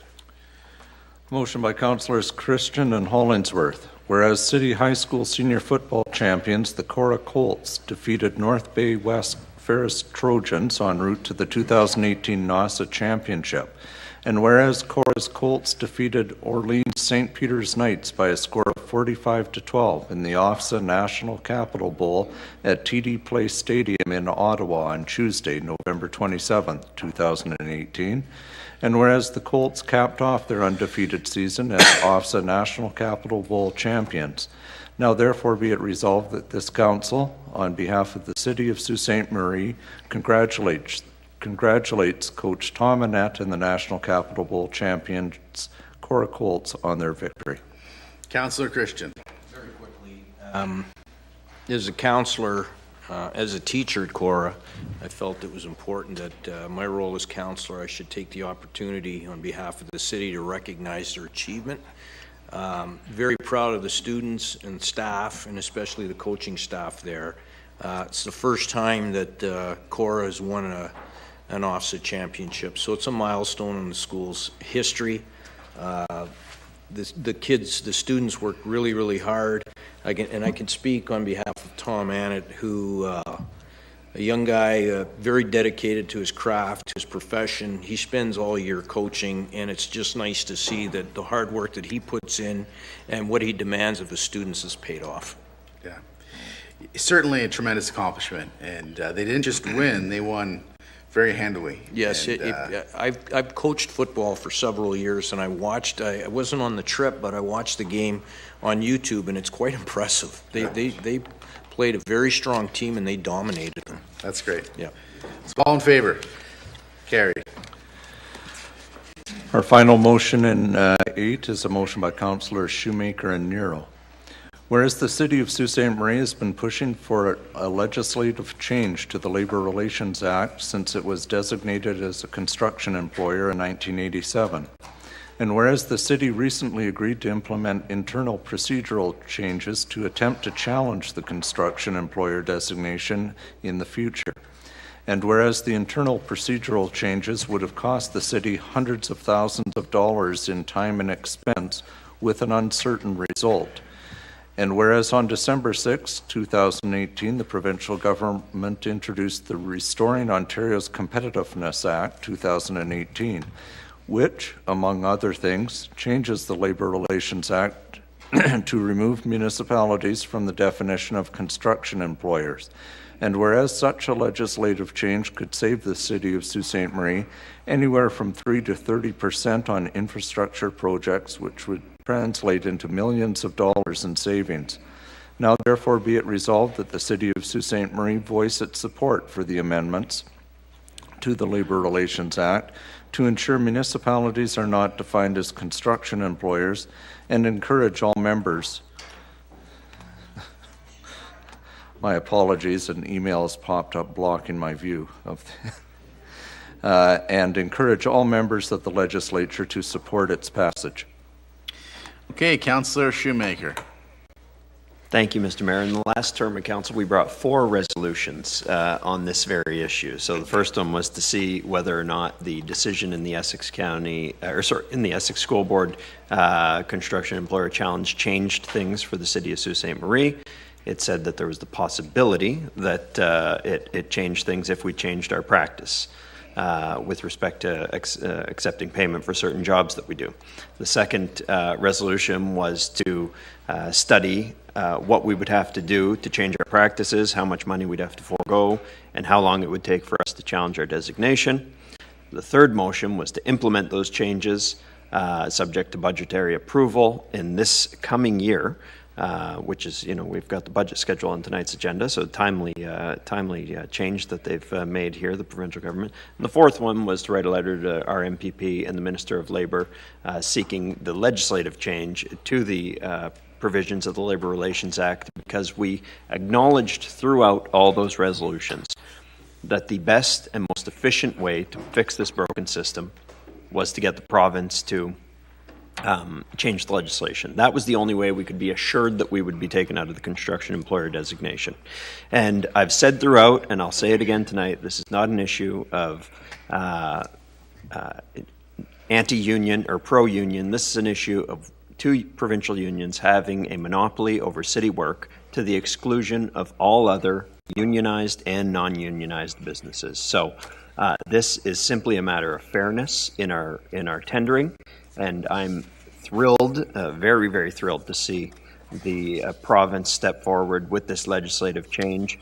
I will note that all we are supporting here, this is a big bill that they've, Bill 66, there's lots of stuff in there. All we are supporting is the change to the Labour Relations Act, because there are a number of other things in there that range from planning to employment law. The change to the Labour Relations Act is something that is critical to our city. It's been 31 years we've been captured in this construction employer system, and happy to see the provincial government finally, after 31 plus years, take action on this file. Thank you, Mr. Mayor. Thank you. Any other comments on the matter? All in favor? Carried unanimously. This brings us to section 11, consideration and passing of bylaws. Motion by Councillors Christian and Hilsinger. Resolved that all bylaws under item 11 of the agenda under date 2018-12-10 be approved, save and accept 2018-212 and 2018-233. All in favor? Carried. Motion by Councillors Hilsinger and Hollingsworth. Resolved that this council proceed into closed session regarding a potential acquisition of property and potential litigation. Further be it resolved that should said closed session be adjourned, the council may reconvene in closed session to continue to discuss the same matter without the need for a further authorizing resolution. All in favor? Carried. And a motion by Councillors Hollingsworth and Shoemaker. Resolved that this council now adjourn. All in favor? Carried. The meeting is adjourned and over, Mr. Brown. If you'd like to have a conversation with me, we can have a conversation.